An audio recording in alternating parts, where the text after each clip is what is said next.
Tune in on Friday nights at 7 in the Monkey House. I'm Israel. And I'm Andy. Join us as we swing in the overgrowth of our political jungle And occasionally probe the populace, one guest at a time. and listen to some of our favorite songs Here in the Monkey House. on WVUM 90.5 FM The Voice.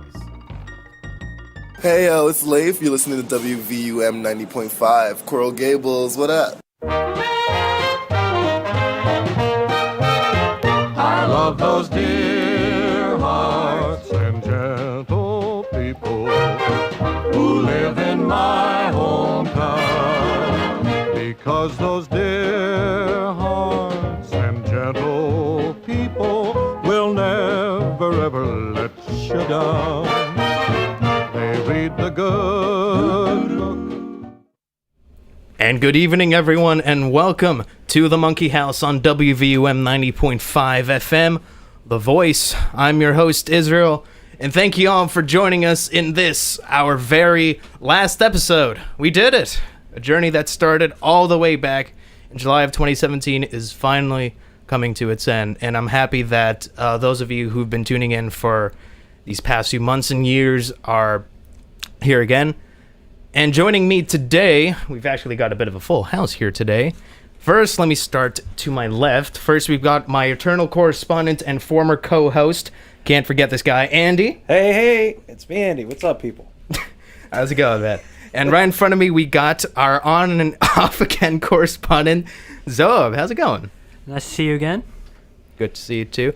And of course, can't forget this guy, so incremental to the station. We've got our music director and the host of Electric Kingdom Live, which broadcasts on Thursdays at 7, Peter. Great to be back. Great to see you guys. Glad you could join us or join me here today. So, how's it feel? I don't know. The time really flew by, so I didn't realize how long it's been, you know? Oh, it's crazy. I mean, I can't believe we worked ourselves into the situation, but it's pretty awesome. I'm really happy that it could, you know. Yeah. It really helped me process all of the mad stuff going on in politics, to just be able to talk about it. Mm-hmm. You know? And, I mean, that's been nice. It's going to be sad to see it go. Sure. But that doesn't mean we can't have a little bit of fun tonight. That's right. Tonight is the fun night here in the Monkey House. Yes. That's right. I mean, all things must pass. You just kind of have to deal with that. Yes, indeed. Yeah. But that again, like, you know, this isn't really the end.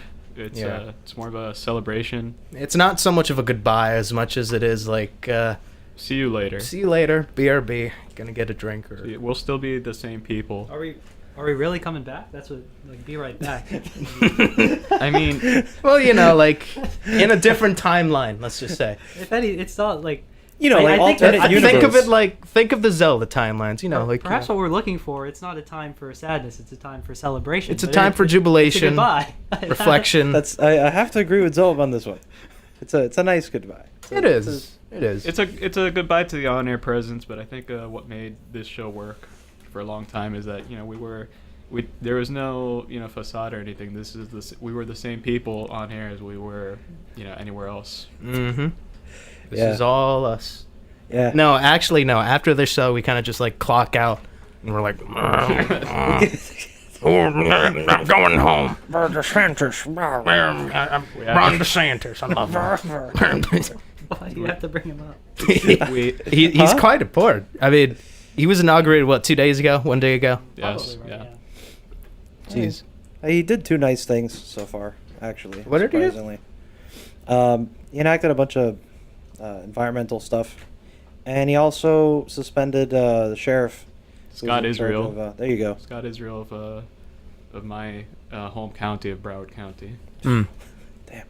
Yeah. Well, It's, I mean, kudos to that, right? I mean, yes. that's He good. for his credit, he was like one of the few Republicans who wanted to make some, and you know, I mean some. Yeah, gun control. No, not gun control. He did advocate for that, though, as well. Environmental. Izzy, that's Wait, never wait. up for discussion. Scott Israel is trying to. You're talking about Ron DeSantis. Yes, I'm talking about Ron Okay, DeSantis. okay. No, There Scott was- Israel. That makes a lot more sense. But don't you remember that town hall that took place a week after the Parkland thing, where Scott Israel stood by the kids. It was like, no, we need more gun control. You know, kinda he's blaming the NRA and whatnot. Yeah. He did skirt the issue. Look, later you know, on, that, I mean, yeah, you can make it look nice and give a sweet presentation, but it's about how things were handled when Of it course. was important. And I mean, you know, I don't like DeSantis, but he's doing good on that. So those two things. There you go. Guess we'll see what happens. well, let's see what happens. I'm Yeah. not conceding anything else today. All right, that's it. And I gotta say, it would be nice to have a few people text in, probably even call in. So I just want to throw this number out right now. Please feel free to call us at 786-309-8861. Once again, that's 786-309-8861. It'll be really nice to get some of your inputs, some of your incoherent or perhaps cohesive rambling. I don't know, you know. And for the astute, to counter our own incoherent. Yes, that's right. please. That's right. You know, this is a very Or be our very fact much a checker, balancing maybe. act. That's always possible. Fact checking. Fact checking. Where would we be without fact checking? Pretty far, I think. Yeah, I would say so. I don't really see any worldwide consequences I mean, of it's losing PolitiFact. I mean, I think we're going to be fine.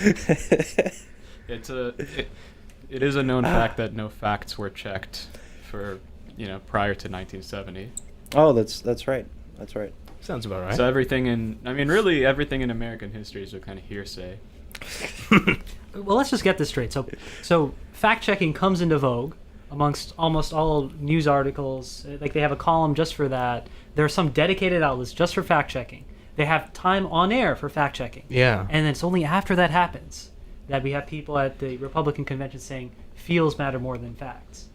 So I'd say, if anything, fact checking has taken us this low.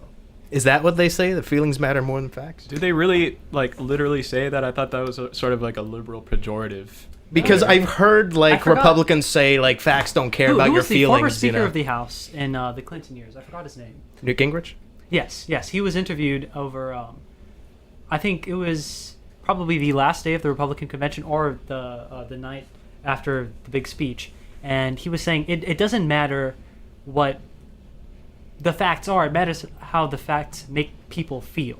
Something to that effect. Obviously, it's been a very long time. I think I do recall that interview, though. Yeah, but Yeah, I'm not sure if that. I mean, it was ground shaking because that's something that we obviously knew, but it was an unspoken truth. I'm not And sure then if that's the norm, I though. agree with that. I mean, obviously, it's not something. And I that you squarely should blame admit to, PolitiFact. even though It's clearly their Because fault. I do believe that, generally speaking, there is a brand of conservatism that does push say the emotional consequences or effects or aspects of say what's happening on the border with immigration to the side in order to take a more lawful stance or forceful I'll stance be on honest with you solving the guys. issue. I'll be honest. Correlation equals causation, and that's something I've been thinking about these days. So, the mere fact that there exists a correlation between PolitiFact and all of this nonsense that you were just talking about suggests to me that they are directly at fault. What do you mean nonsense? Perfect. Exactly what you said. You're gonna have to really expound upon that because Yeah. No, I don't believe I need to. No, it's okay. We have all I night. think you do. We have de facto correlation. Is that what would you call that? I would call it a clear as day logic, and that's what I employ you see again. every hour of every day of every week of every year.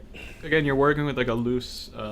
Yeah. Account I mean, of just what- because you say it all You know, smugly it's not doesn't make it right. Zoheb's fault I think that we are in specifically. a Let's talk time about. and Let's talk place. about that. I'm saying this very smugly. So clearly, Yes, you I'm are. feeling. Yeah, That is your I feel- continent, so. I feel as if it's true.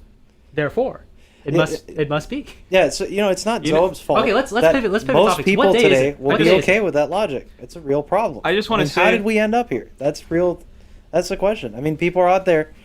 I get exactly what you're doing, and it's hilarious. Well, I'm happy. I'm happy someone finds it funny. Yeah, no, it's just. Why is this so believable? It shouldn't be. Here's the thing. And it's because de facto there's a significant group of voters out there who truly feel that way. They're like, hey, man, my gut instinct told me this, so it must be true. And I mean, I don't care about the facts that are against that because it's going to make me feel bad. It's like, well, I don't want to think about that. I can think about the good stuff. And that's become common today to make decisions over. And to the point where if you want to just discuss how you should go about making the decision, let's say if you were sane, you don't even have that chance to start a discussion without pride getting in the way. It's just massive argument. Zoheb, Drives me nuts. I actually kind of retract my statement. You actually do make a good point because it reminds me of a passage in. I don't know, like it's a Nietzsche passage. I don't know if it's in the gay. Nietzsche. It's a Nietzsche passage. I don't know if it's in the gay science or, but this definitely happened. What's so funny, Zoheb? Look, I know you don't like. Zoheb's Nietzsche, thinking but, of a funny joke, man. I know you don't like Nietzsche, but I'm gonna say this anyway. So he had like an argument against God, which is like probably the most unique argument against God. You all right there, man? That I ever heard. He can't put away what he started, you know. No, you opened. And he's this loving can of it. I mean, I know worms. this is. Please continue. All right. You opened this can of worms, but anyway. Yes, you did. Anyway, basically it just goes, there is no God because if there were a God, I could not stand to not be one. Kind of let that sit in. It's a Nietzsche thing, so it kind of sounds stupid when you first hear it. Very true. That's what it sounds like. When you first hear it, but it's actually very profound. Is it? Because Well, okay, look, you know what? because it goes to the root. It's the type. I can vouch for this one here. Actually, yes. So check out who this. are you vouching for?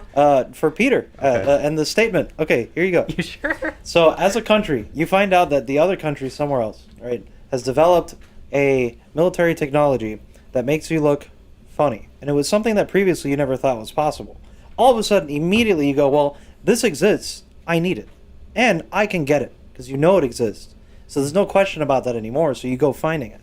In this case, it's like the whole God argument, right? Like, oh, you know, if a God existed, I'd be spending my life trying to be one. sort of. Exactly. There, I would be one. I would be. You'd be figuring out like Of how this could domain, you? like it's the whole idea of like your feelings would supersede any facts to the argument because your feelings are what sort of govern you as sort of a being, whether it be like like a physical being, an ontological being, or like or a moral being, like not having that sort of primal desire to be that sort of thing goes contrary to how you live your life, how you really live your life. That's the thing. Like Nietzsche didn't pull any punches and have any like real idealized, like for the most part, accounts.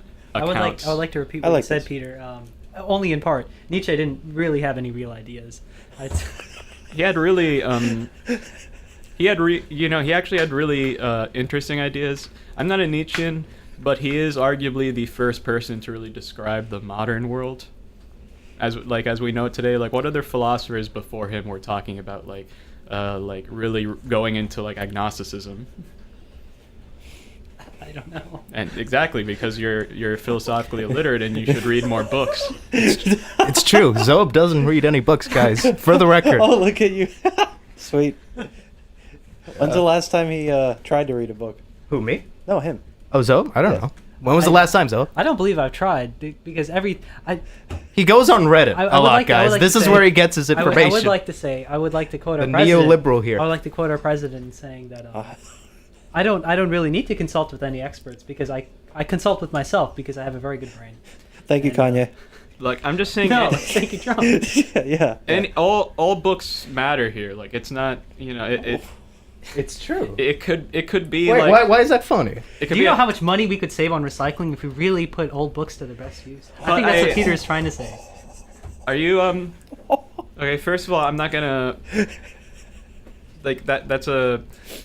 Y'all are having a chuckle here That is today. that's a valid statement because I actually do have like a fire hazard in my room because it's just like it's a fairly small room and it's filled with old. Space. It's an enclosed space and it's full of What books? The room. How many books can the average person actually efficiently read in their lifetime? Like, usefully. Definitely depends on what you mean by efficiently. I mean, because fiction. Read it enough to It depends on what you're trying to read. So I think a lot of fiction, the level people are willing to get out of the book is just understanding the plot and enjoying the plot. So there's a certain speed I think you can't go past beyond which you really don't understand what's happening. You can read Harry Potter, for example, very quickly, but you can't read it stupid fast. Something like philosophy textbooks, they usually... Well, I can't rag on them too much, but usually if you're trying to understand the ideas within them, you have to read it a few times. And you have to read it once, sort of see like, okay, what does this guy appear to be saying?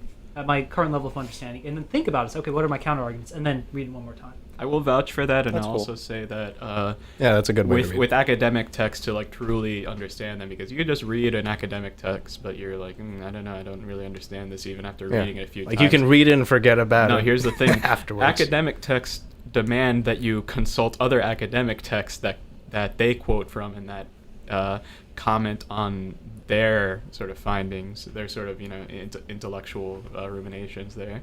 So academia is difficult. It's not fun to read.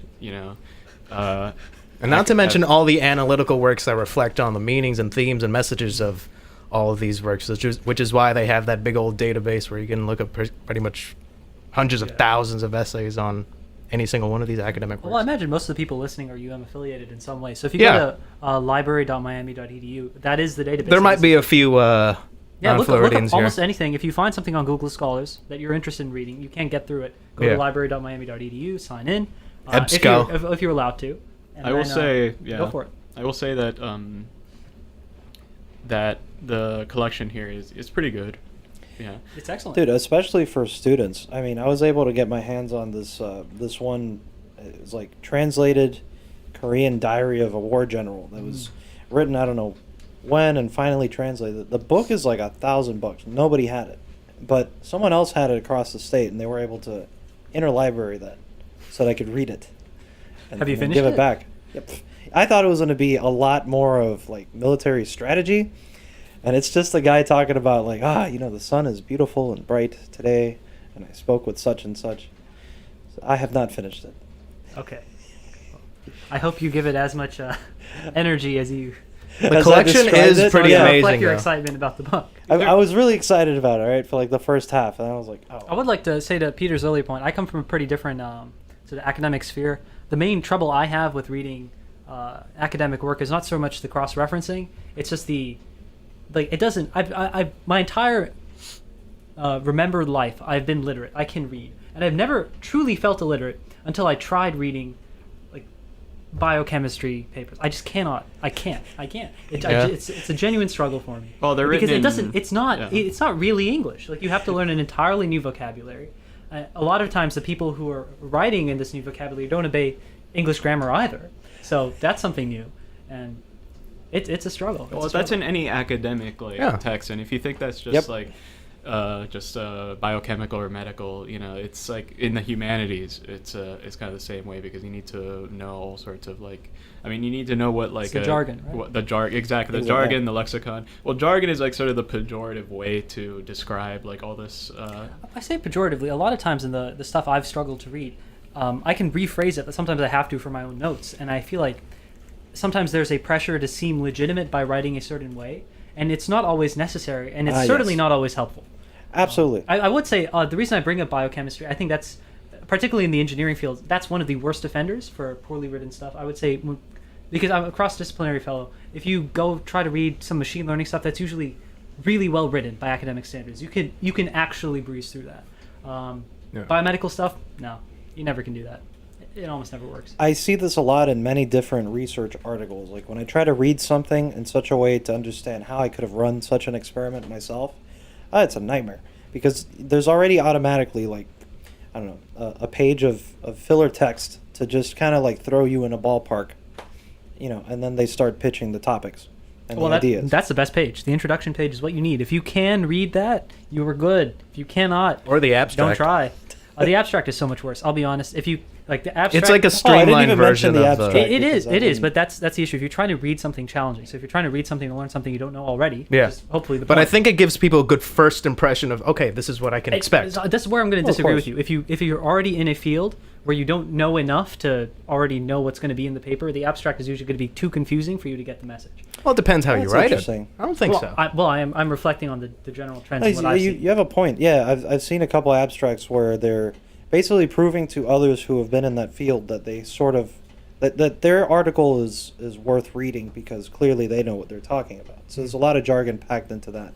There is. That's what I never Almost by thought about necessity. that. I mean, I think you read the abstract to see if it's relevant. You don't read the abstract to understand the abstract. It just, at least it's entirely subjective. I've never really gotten very far with that. If I Oh, you just find like the- check off words. You're like, all right, I see. yeah, exactly. I mean, that's really what you do. 1, 2, 3.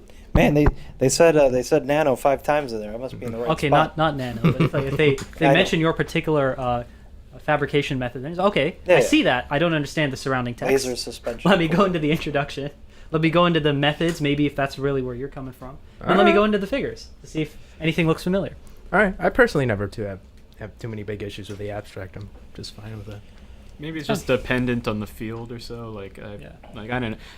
You could, so like in some, like philosophy texts, especially if you're studying like something super analytical, like anything in like philosophy of like language, metaphysics, epistemology, you could read an abstract and like, I kind of know what's going on. Like, I kind of know.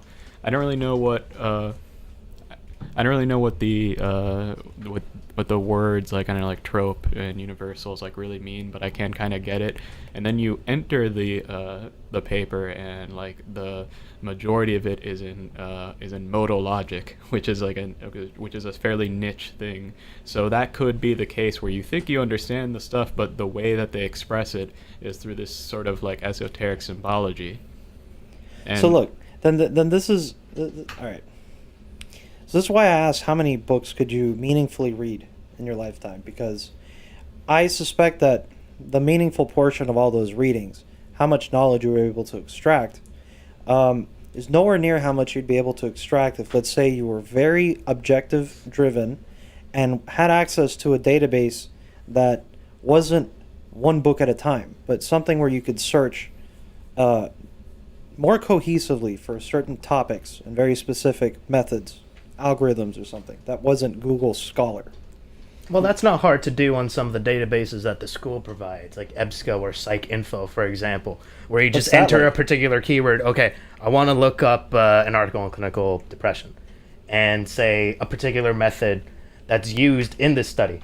Put in those keywords, and then usually pops up, yeah. I mean, have you Are you seen talking Zoheb about something? articles about those methods? Yeah. So you're still talking about papers then? It's a paper. Yeah, academic papers. Okay, yes. okay. Not books. I think I would say that I think Andy's probably aware of that possibility. Maybe he's looking for something more chunkized. So Yeah, like I don't want I to would have... recommend Wikipedia for a lot of topics, particularly math. Really? You can't get to the cutting edge because the cutting edge is so cutting edge that there's not enough people to write the Wikipedia. You articles. recommended Wikipedia. Ooh. Wikipedia is probably the best resource for learning math and that method. that you're talking Wikipedia is about. the best resource for finding sources. If The you're best I thing would for I would life. disagree with that entirely. I would say Wikipedia is probably the best place to read anything if you're trying to learn it for the first time. I mean, if you're writing, That's a very good point. If you're writing a research paper in the 11th grade, then it's like the best place to find sources. I never learned anything from writing a research paper in 11th grade. I learned literally nothing. You didn't even I'm learn even how to trying write to a remember. research paper? No, I did not. No. I didn't either. My Still teacher was very graduated aware of what physics. I Okay. did not learn. She reflected that in my score. Amazing. Very nice. I don't know if is that like where your antagonism towards the humanities came from initially? Oh no, that came from it's a deep seated thing. I have no idea where. I kind of want to explore that a little more because I Yeah. don't. Let's dissect we Zoheb could here go a this little some bit. other time because I still There is no other I feel time. like we haven't This is the gotten only time to, we got. What are you talking about? Journey's End.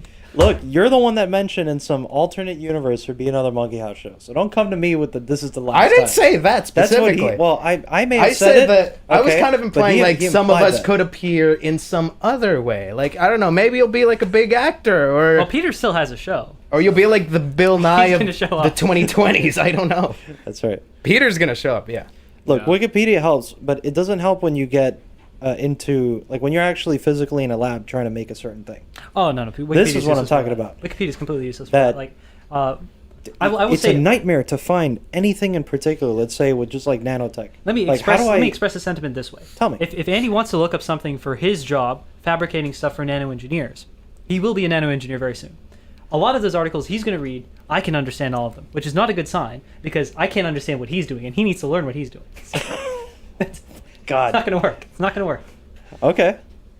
Well- I would say there probably isn't a resource that you're talking about. I think the best attempt at making that is probably I something know like there isn't. ResearchGate.net. I've been- I mean, that's why I it's brought it really up. it's just if you have a question about experimental methods, you have an account on ResearchGate. You The ask question a is question. Maybe it's whether or harder not for this would nanotechnology than it is for like psychology. Well, That's the nanotech problem. is just an example I'm throwing out there. Like And any- nanotech is newer by its nature. I mean, like the whole progress in nano is coming up with new fabrication methods so that you can make things smaller and more. What I would like efficacious. is the inverse of having to look up articles, okay? Where you look up articles to learn in each of these articles what are the methods that they use. What I would like to look up is methods, and then there's a list of methods and how many articles have been written that back them up, and then have maybe like a score, kind of like we have with citations of There how might be- useful there those might be methods some are. Whoever's in functionality charge like of the that in UM Google Scholar. databases, I hope they're listening to this. Well, Google Scholar probably has that sort of functionality. Nah, I mean, maybe I haven't found Well, it. you send a tried. sharply worded email to Google. I would say more likely than the Or the University of UM Miami, database they're folks. probably able to pull that off. Send it to the UMITs, man. It's not difficult to. Nah, you don't want to bother them. Their hands It's full. not, it's not difficult to parse a paper into different sections. Say, okay, this is more likely to be the abstract. This is more likely to be the methods and procedures section. It's not. And then to go in there. Because and look most of only the in that- time, that there's a text. big old heading, anyways. It's not that hard. Yeah. Yeah, usually. So that's something that's well. I would within say Google's like abilities. 99% of the time. Yeah. I mean, it's just to take care of edge cases, which Google can It's like do. hand sanitizer. Maybe there's that like 1%. Actually, there does exist a book that is kind of like what I'm talking about here. I know that it's for welders. Something about the there's like an institute of metallurgy. Or I don't know. They do- Metallurgy is a real field. I learned about that too late. I learned about that way too late because when I imagine if I learned about that when I was 7 and still excited about swords. I'm like, whoa, they study this. You mean there could be grains in the metal? What? I don't know, like they study how to make it sharp. Yeah, they have a book that they release every couple years or whatever. That's all methods. That's what I mean. Like I like a running book of stuff like that. That would But be anyways, useful. I'm not. I think metallurgy's so much older that maybe they have that sort of cohesive body of knowledge. I don't think Nano will have that Probably. for a long while yet. I was asking while I was making fun of some feelings over facts. I was mentioning that. Well, I asked. But what specifically day were is you it? making fun of exactly? I lost I was that. just- the I was fact just that going- I was people can just moving around, you know. can I actually was moving around be in the fine space of with satire. making I that was argument that he made. Okay. Like people out there who would say, okay, I'm totally fine with, disagreeing with that fact because it doesn't make me feel right. I don't think that sounds right. I don't like it, regardless of the fact. Can I just make just sort of a point here? Like we're all talking, like for me, my mindset, the way I can I don't know, consume ideas. Yeah, I read like scholarly articles and stuff, but if I'm like researching something, I get bogged down in cross-referencing everything at once. I have like 27 tabs full full of just papers, usually on 2 different topics because I'm writing 2 things at once. Which is not yeah, that happens a lot. which is not an ideal way to do it, but there's something just pleasant about being around books. I know this is not the case whatsoever, but in my entire academic life, a lot of times I would just go to the library, not to check out books necessarily. I would look at books that are interesting that I find, but also like this idea that I can just sort of like absorb the sort of wisdom and ideas of books through osmosis, kind of like Yeah, going no, I down too the have hallway. I'm with you, my man. head I on find it enriching. many a It is physics book. enriching. It's very enriching, and I found some really cool, some cool books in this particular collection that we have. There's a book of sort of like a T.S. Eliot's own annotations for and rough drafts for The Wasteland. It's an interesting one. I used that in a paper. There was a scholarly paper that was written in the 80s. Not a paper, a book. It was an entire book written in the 80s. It was called The Apotheosis of Janab Kanal, and it was about basically the life and times of a prominent Aztec king. Huh. So yeah, you really like being surrounded by all Okay, that I'm not kind done with of, the like, interesting knowledge. books. Yeah, here. man. Quit interrupting. All right. Okay, all right. Y'all I'll had do your it. time. That was so rude. of Y'all me. had your I'm echo chamber, sorry. man. Go ahead. Go for it. Probably the most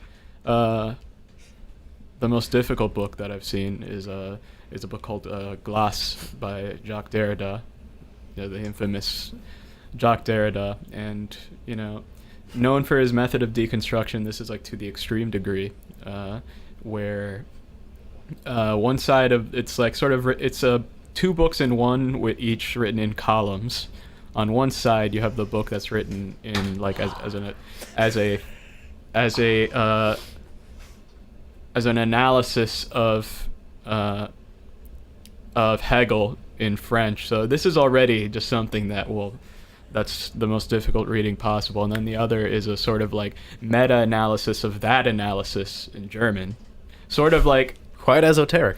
I like how you could portray the feeling of being Sorry, lost Andy, he was not done. in the thank he you, was Zoheb. not done. Thank you. Yeah, No, Andy. that's right. Yes, the idea. Thank you. This has Oh, been God. my Oh, memory. My memory might be fuzzy because this is it's been a while since I've like read this book, and also I have like I have about like a fifth grader's understanding of each language,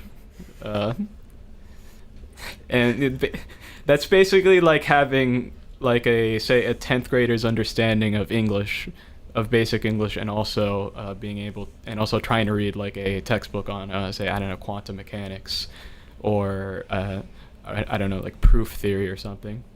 That's the general vibe. Is that the silence of somebody correcting me? No, Yeah, that's the text silence message. of someone What? texting in. Oh. Well, Actually, this is to I'm sorry to say, but Peter, please continue telling me more about this. no. monstrosity. Nope. Sorry. All right. So this is to a point you made earlier, quite some time ago. The young man that doesn't like to read books said he doesn't like to consult with experts. He consults with himself. Did I hear that correctly? You did, in fact, hear the president correctly. Before he was not the president at the time. They're talking about you, Zoheb.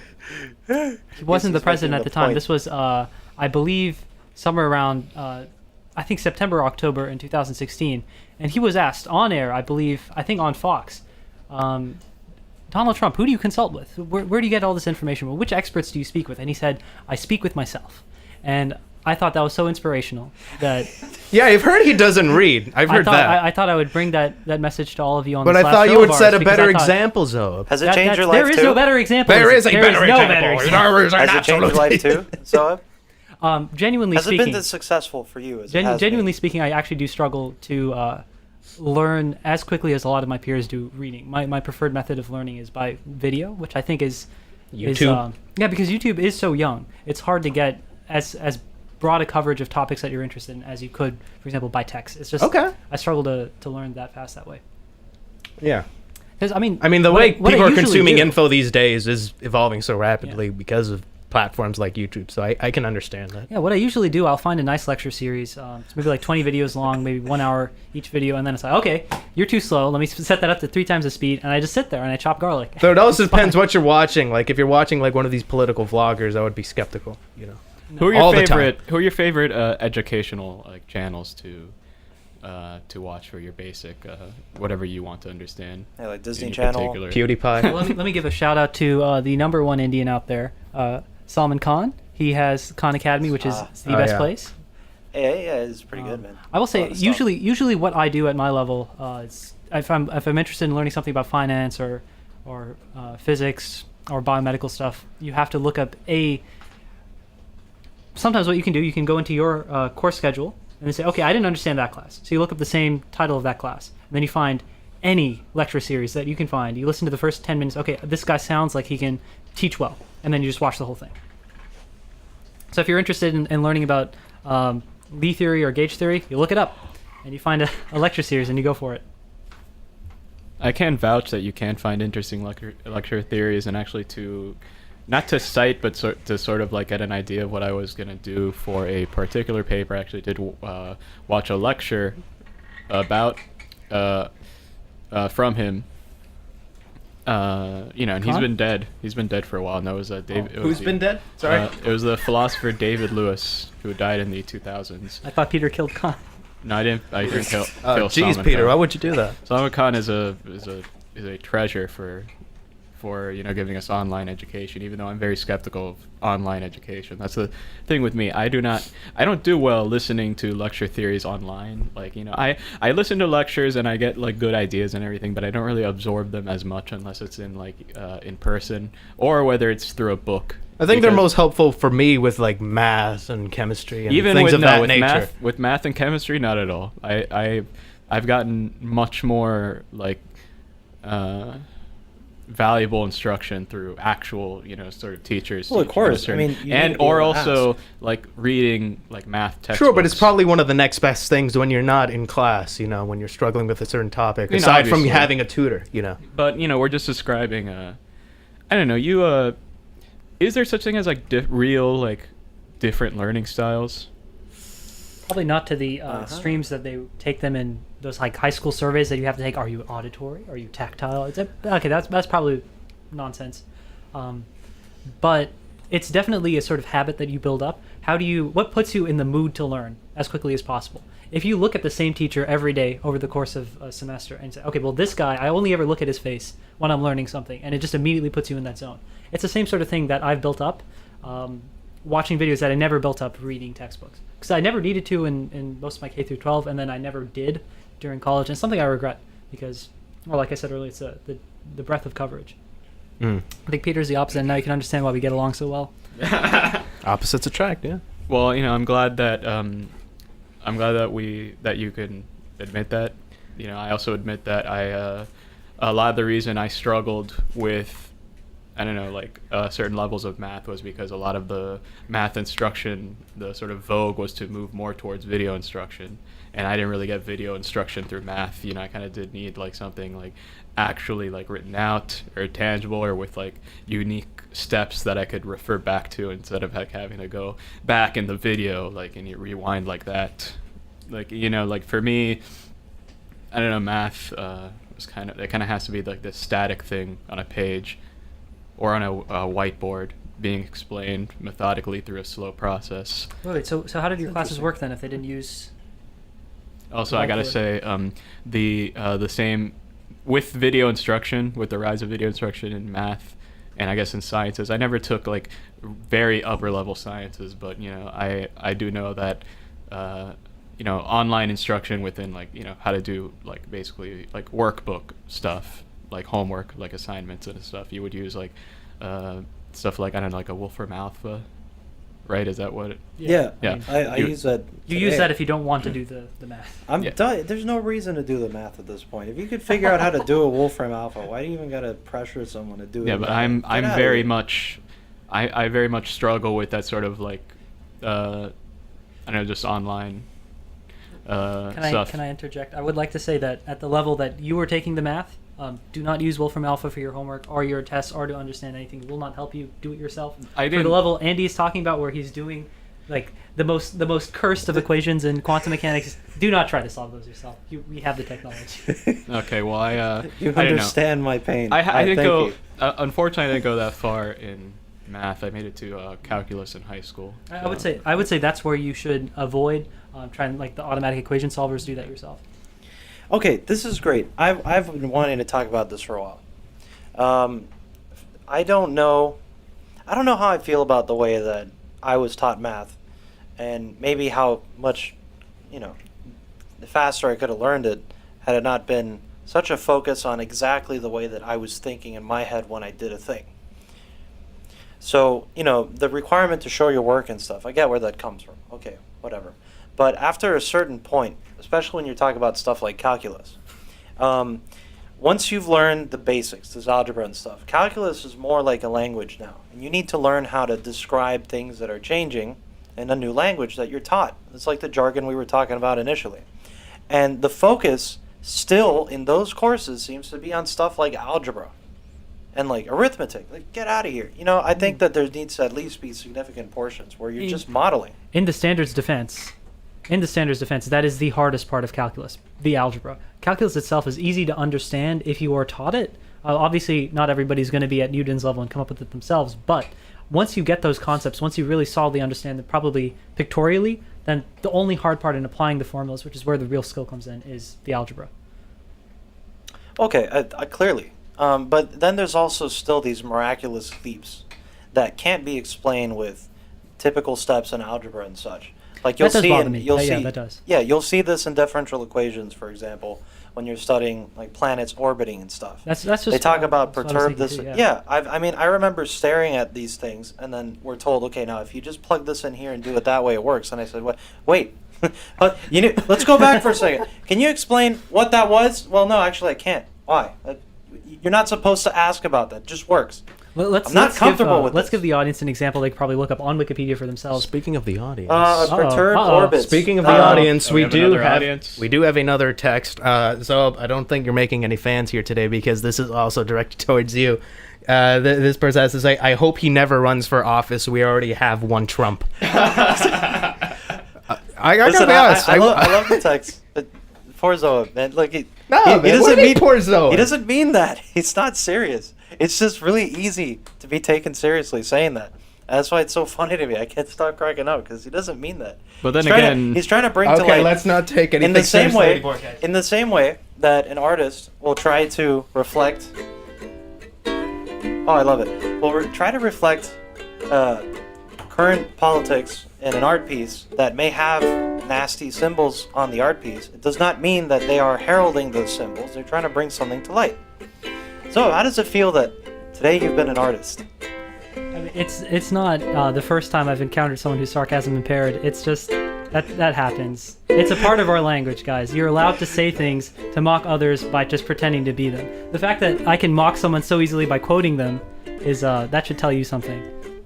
I kind of do agree, but I could see the. Actually, I do agree with you. That's wholeheartedly on that front. But I also do think that for a lot of people, something with as much kind of severity in our lives as politics, like the argument is more so like, well, we have to take this seriously because that has such an impact on our life. Even if you are joking. We have to take it seriously because who knows? Yeah. Taking an idea seriously is different from misunderstanding something. I mean, it's very clear that if I actually believed that, I would know exactly as much as Trump knows at the moment, which is not very much. And Right. it would be very difficult to hold an interesting conversation with that level of self-imbued knowledge. Though some people may not read that flippant attitude.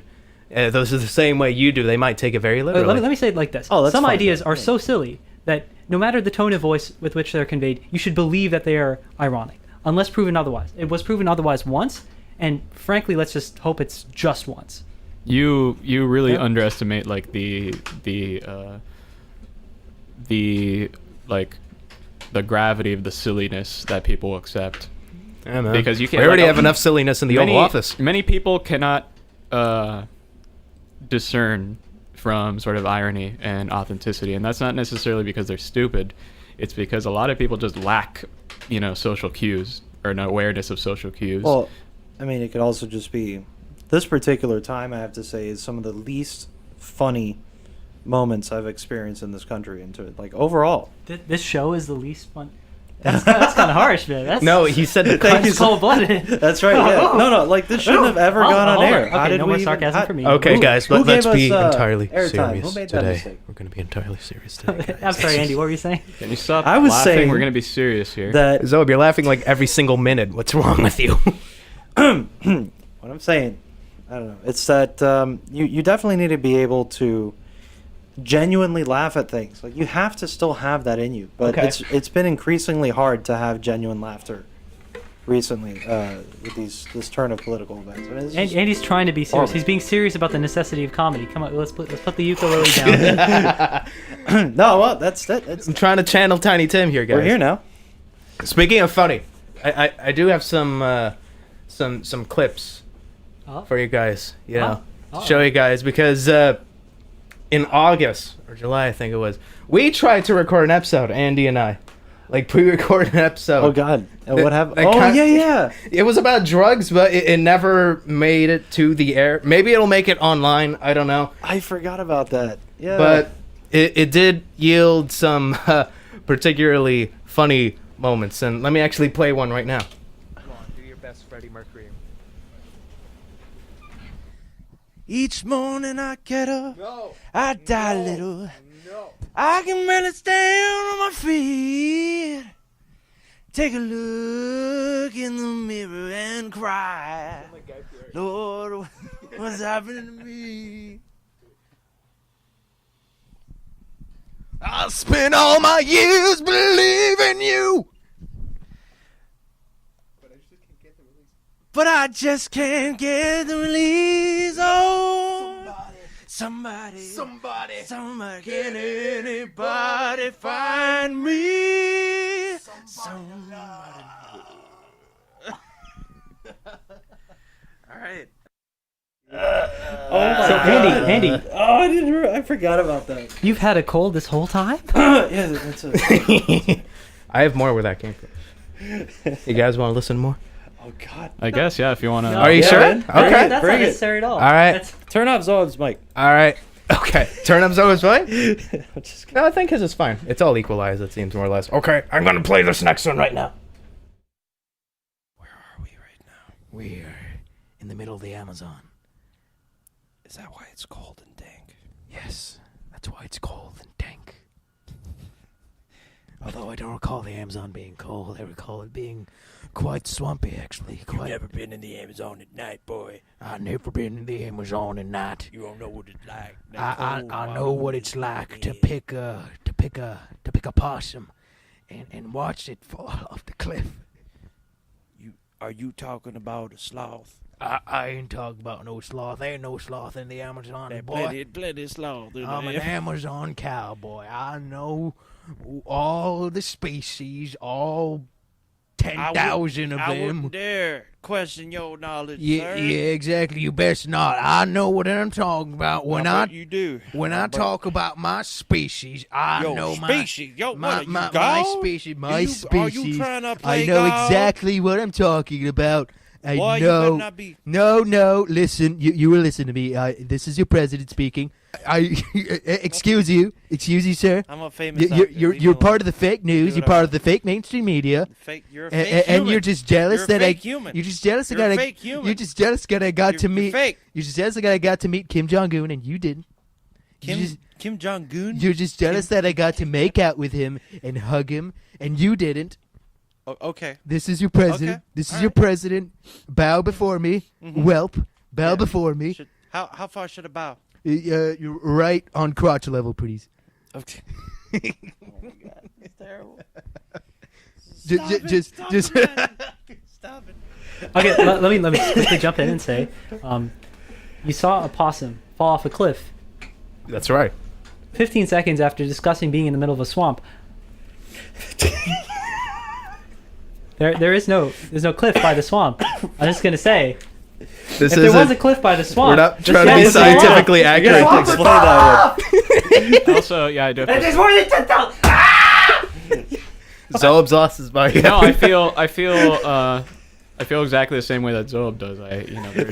Screaming. I don't want. He's screaming externally, but you're like screaming internally. I don't want anyone thinking that there aren't sloths in the Amazon. The only part of the world that there are still sloths, in fact. Look, sloths are they're a noble lineage. They've been around for a long time. During the Ice Age, they were a vital part of the South and Central American. Oh, my favorite movie. Yeah. Yeah, during the South and Central American, environment, and there used to be aquatic sloths too. Wait, What? I thought. What do you mean aquatic Okay, we'll get sloths? to that. That deserves its own minute. But Yes. Just quickly, I thought there were sloths in Indonesia as well. No, as to my knowledge, there were no sloths in Indonesia. What there were is, relatives of the sloth, because sloths' closest relatives are like sloths. sloths' closest relatives are stuff like anteaters and pangolins. Okay. And you know how you could tell? okay. You know how you could tell? It's like the swords that they have for fingers. I'm sorry. The swords on their entire body. That's what a pangolin. No, is. the fingers specifically, the claws that they have. Yeah, I mean. Were you asking how to tell the difference between a pangolin and an anteater? Because that's No, really I was easy. telling- Just touch it. This is where we've gotten, boys. I was where we- saying that both of them are among the closest relatives to sloths. Oh, you're saying like they share the talons. Yeah, they share. The talons are the sort of evolutionary trait that sort of links them just by looking at them. Because if you didn't know, if you see a pangolin, it sort of looks like someone stabbed an anteater with your whole kitchen drawer and then turned all the knives inside out. It's a very dangerous don't know creature. what It looks like pangolin is, it looks actually. like it looks I've like never heard of it. It looks like a sand shrew. It looks exactly like I think that's what Like the center is. the Pokemon? yes, the Pokemon. Huh. Pangolins are scary. I mean, they're entirely docile I'm creatures. gonna look 'em up. But like, I wouldn't mess with the No, pangolin. no I'm better just saying. time to do it than right now. Yeah. Okay, well, while that's happening, Peter, can you tell us about those aquatic sloths? Because we really Yes, need to hear about I them. would like to know. Yeah, that was Yes, very please. interesting. So basically, sloths during that epoch filled like a bunch of different niches. Unfortunately, the smallest and laziest of them were the only ones to survive. And you had the giant ground sloths, which were like enormous. They were like 7 feet tall, more than 7 feet tall, and they were like larger than like rhinos and stuff, and stuff. And there were also a group of other large sloths that were semi-aquatic, and they lived more in the coastline. And they weren't, they were semi-aquatic. They still lived like on land, but they were very adept in the water, picking out like shells or what. Everything was giant back then, so giant shells. Giant shell. And I just looked up what a pangolin looks like, by the way. My God. Those are dangerous people. Dude, Can't trust them. It's definitely a sand trube / thing. But like scalier. I'm just saying, like, if I had to make a business deal with a pangolin, I'd be like, I get that. A business deal with a pangolin? I get that stuff in writing, man. You can't trust those people. Okay, but you need a contract, definitely, when you're dealing with a pangolin. That is You entirely correct. absolutely need... I would like to say that I share a particular kinship with the gigantic. Was it the ground sloth? Oh, there's a ground sloth and The ground sloth. There's the aquatic sloths. Well, the giant ground sloths. I think the mega sloths. I forgot what they're Are called. they the kind that we've come to know when we immediately think of as sloths? Or? Oh, I No, mean, they're not. They're when not. you They're think enormous. when you think of sloths, these things are like absolutely enormous. Like they're among the biggest Well, mammals. they are. I'm gonna look those up, too. They are not. Like they're not. They aren't enormous. They were enormous. They're dead. Yeah, they don't exist. Their anymore. skeletons are still pretty big. Oh, they're prehistoric. And that's fair. That's a good point. That's a good point. That would be interesting if you hadn't heard about a creature this gigantic. Whoa. Like it's it's always fun to go to like. I'm remembering the term Australopithecus. Was that a particular sloth? No, that was a human ancestor. That was a, Close enough, man. Look, maybe it was Was like it? the laziest human Australopithecus- ancestor. Not to write them off, but Australopithecus afarensis is like, as I wasn't particular even close. a particular specimen found in southern Africa. Oh, so it's like a single person. yeah. So No. I have a couple books you might want to read. have a Sprite cranberry. There was basically that's one of our oldest like hominid like ancestors. That's like one of the first people we could point to. It's like, all right, Okay. that's something that is gonna be human at some point. Like, it's not quite a hominid, but it's just we definitely know not a sloth. we know is absolutely ain't a not sloth. Okay, No. I was just saying. I have a special kinship with the giant ground sloth because those were actually the only animals that could eat avocados as they were at the time and poop out seeds that big and successfully poop out seeds that big. Absolutely. And thus actually spread the avocado all throughout. When those guys died, like probably not solely due to human presence, but partially due to human presence, humans actually kept up the avocado by ourselves. There is no animal that can successfully move the avocado seed from inside the fruit from the tree. That's why we anywhere have else. avocado toast, man. Yeah, man. They know how to make avocado toast. That's what it's all about. Well, I I'm don't just- think they did. I don't think they. Really No, they did. absolutely did. Oh, okay. Yeah, Well, they. totally. I mean, Man. the best part of avocado toast is the avocado. So if you're Those- going to optimize avocado toast, you're going to have avocado. Those So- No, damn, you don't need avocado to make avocado toast. those damn That's BC a lie. millennials. Those damn Millennials. those damn 5,000 BC millennials ruining avocados. Only 5,000 BC kids remember. But I mean, if we could take this to a serious area, Serious? Okay. if there's merit in holding on to the ecology and the diversity of ecology we have, because if you really do accidentally destroy another sloth, you might lose the next avocado, and that would be a tragedy, unlike anything except for the possibility of losing the avocado that humanity's ever experienced. Zoheb, does this justify the price of guac at Chipotle? Nothing justifies the price of guac at Chipotle. Nothing justifies the price of Chipotle. Nothing justifies Chipotle itself. It should have gone bankrupt after killing a bunch of people. Well, maybe not killing. Okay, I shouldn't go that far. But definitely poisoning a lot of people with their ridiculous Well, they levels. might have killed some people. Didn't they have that E. coli contamination issue a that's couple what- years Well, ago? that's what he's talking about. I I don't want to get sued by Chipotle. Right. I mean, not that they That's barely the- have Why any would money you? left. Why would you get sued by Chipotle? That's I don't right. know, The for- station would get sued. It's not even. Yeah, that's a right. good point. It's- Okay, fine. fine. Yeah. yeah. That's cool. No, I think they would sue you. Isn't Chipotle one of our sponsors? Absolutely not. This so Chipotle was never our sponsor. We don't have any official sponsors. If you would like to do underwriting with us, you could email underwriting@wvum.org. There you go. In order to support the Chipotle station. neither is or was ever affiliated with the University of Miami. Ever and never will be. Wait. Could be. Could be. No, that is definitely New not management the in the case. future. Chipotle never once was, is, or ever will be affiliated with the University of Miami. Boom. Fantastic. That being Boom. said, I do enjoy Chipotle for the sole fact that really. So I'm a gluten-free American, and you know Come on, Zoheb. I face a lot of hardships in this country when trying to eat out, and this I say that especially as a person who's out very often. Like I'm not at my house very often, so and it's not a good thing to eat at 1 o'clock in the morning. Just FYI, I'm just saying like for your general health. But anyway, Chipotle is one of the most consistently gluten-free establishments in American dining right now, and the fast casual like format of dining really does jive with my lifestyle as a single student in the. Okay, Peter, I'm going to have to cut you off there. We have a strict no advertisement policy, and this is getting way too enthusiastic. Yeah, I'm trying to figure out how much. Yeah, man. I mean, we could eat there after this if you want, but Oh God, no. No. But for now, we'll cut it on the Chipotle sponsorship. Oh my God. Hey, so yeah, all right. Yeah. So. Hit me with some of that ukulele orchestral hits.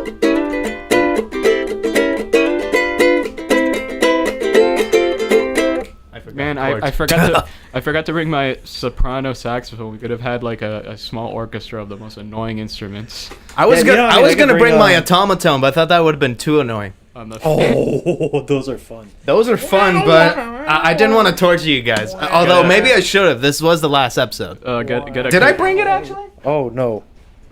See, this was funny when it wasn't a real possibility. No, I didn't bring it. Okay, there we go. Okay, I just want to, before we go, I would like to actually talk about something.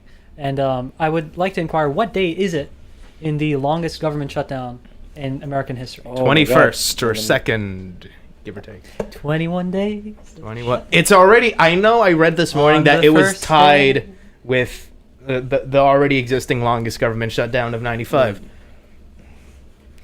Well, then we're here, and this is what I tomorrow- said before. I knew Tomorrow that- will be record breaking. This will Tomorrow. be a day in history. We've already been seeing the impacts. In the Miami airport, they already shut down one of the terminals because there aren't enough TSA employees to... coming in about relatively a week from now. Because is why when people are work when you're not going to the get paid checks. for like a month?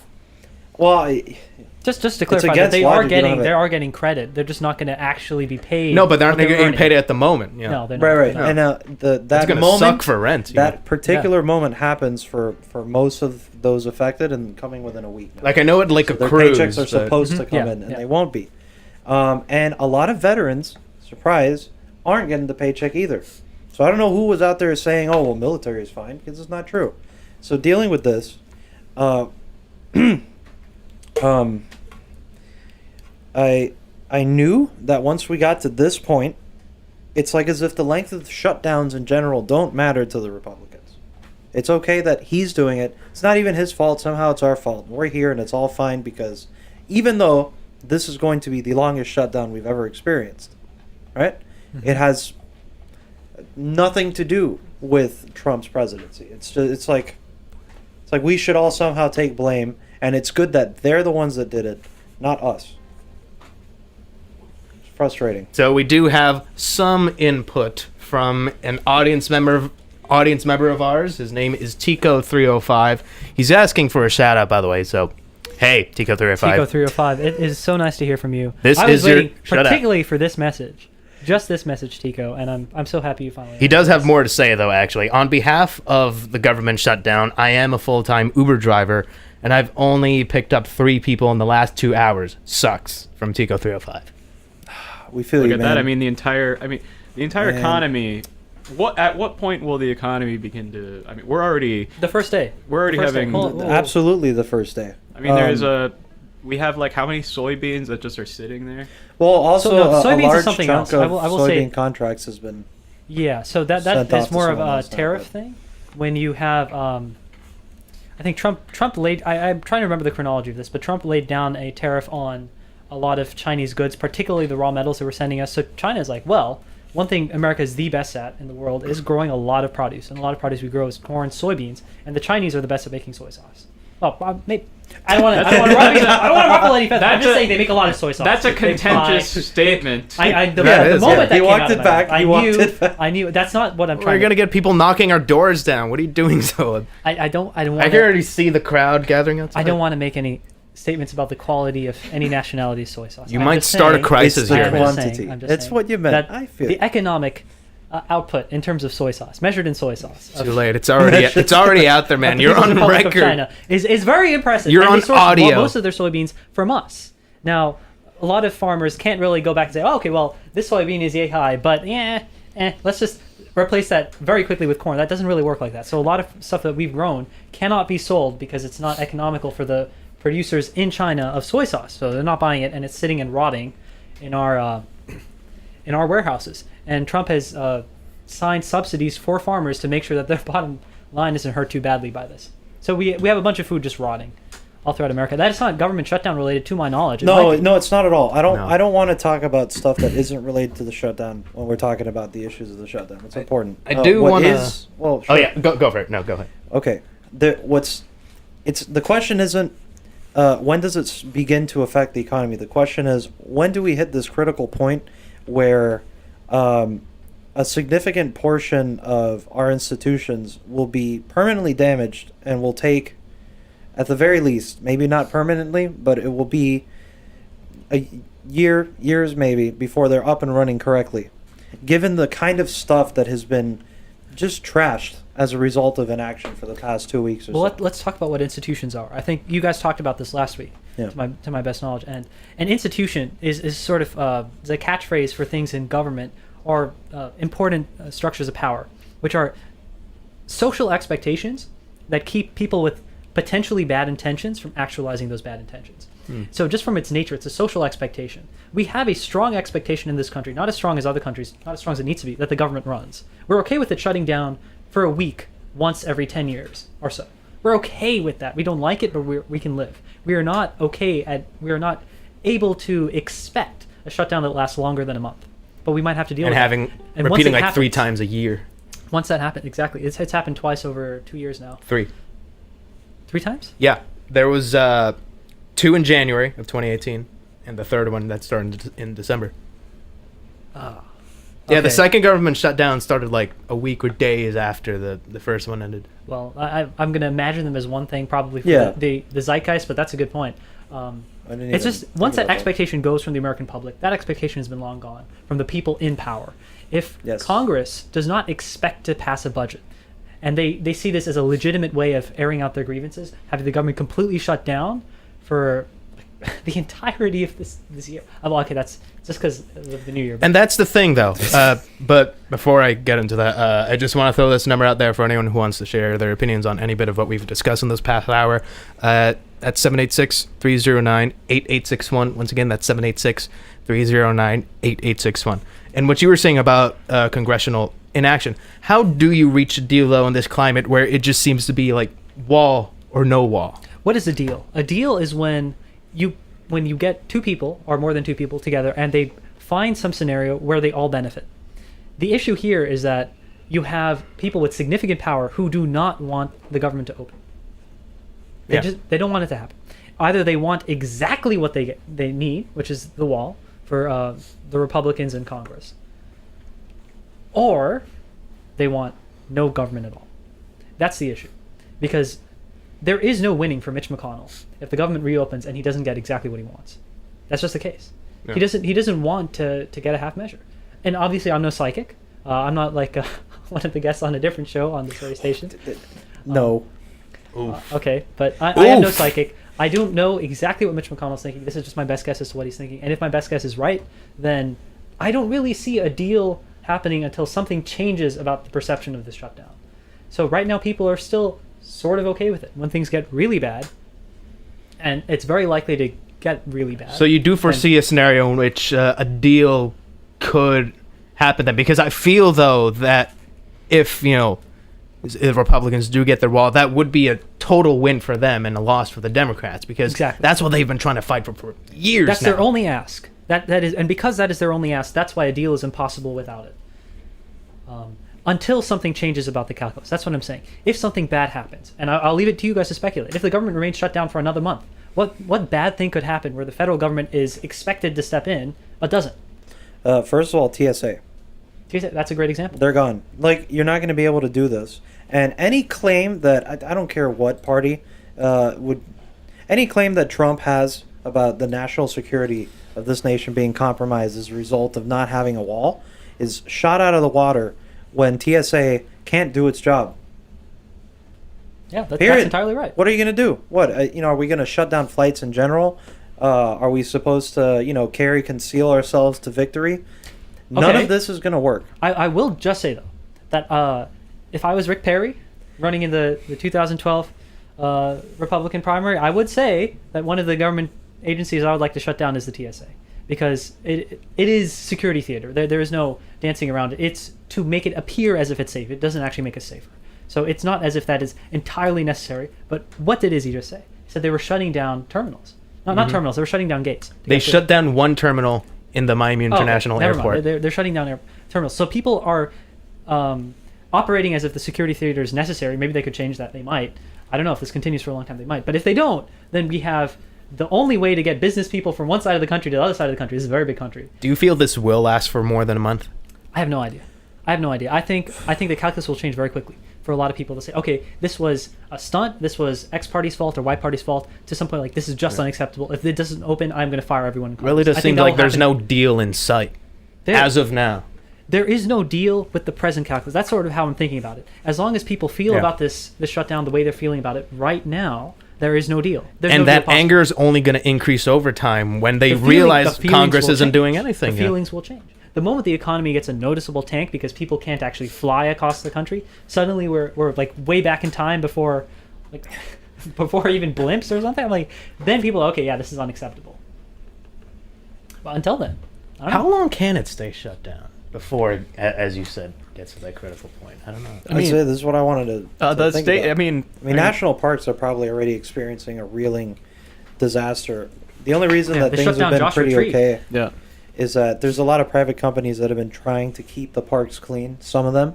Obviously, many parks are not going to be kept up. And I mean, if you've ever let just something trivial like your room go to ruin for a month, and then you go and you try to clean that out.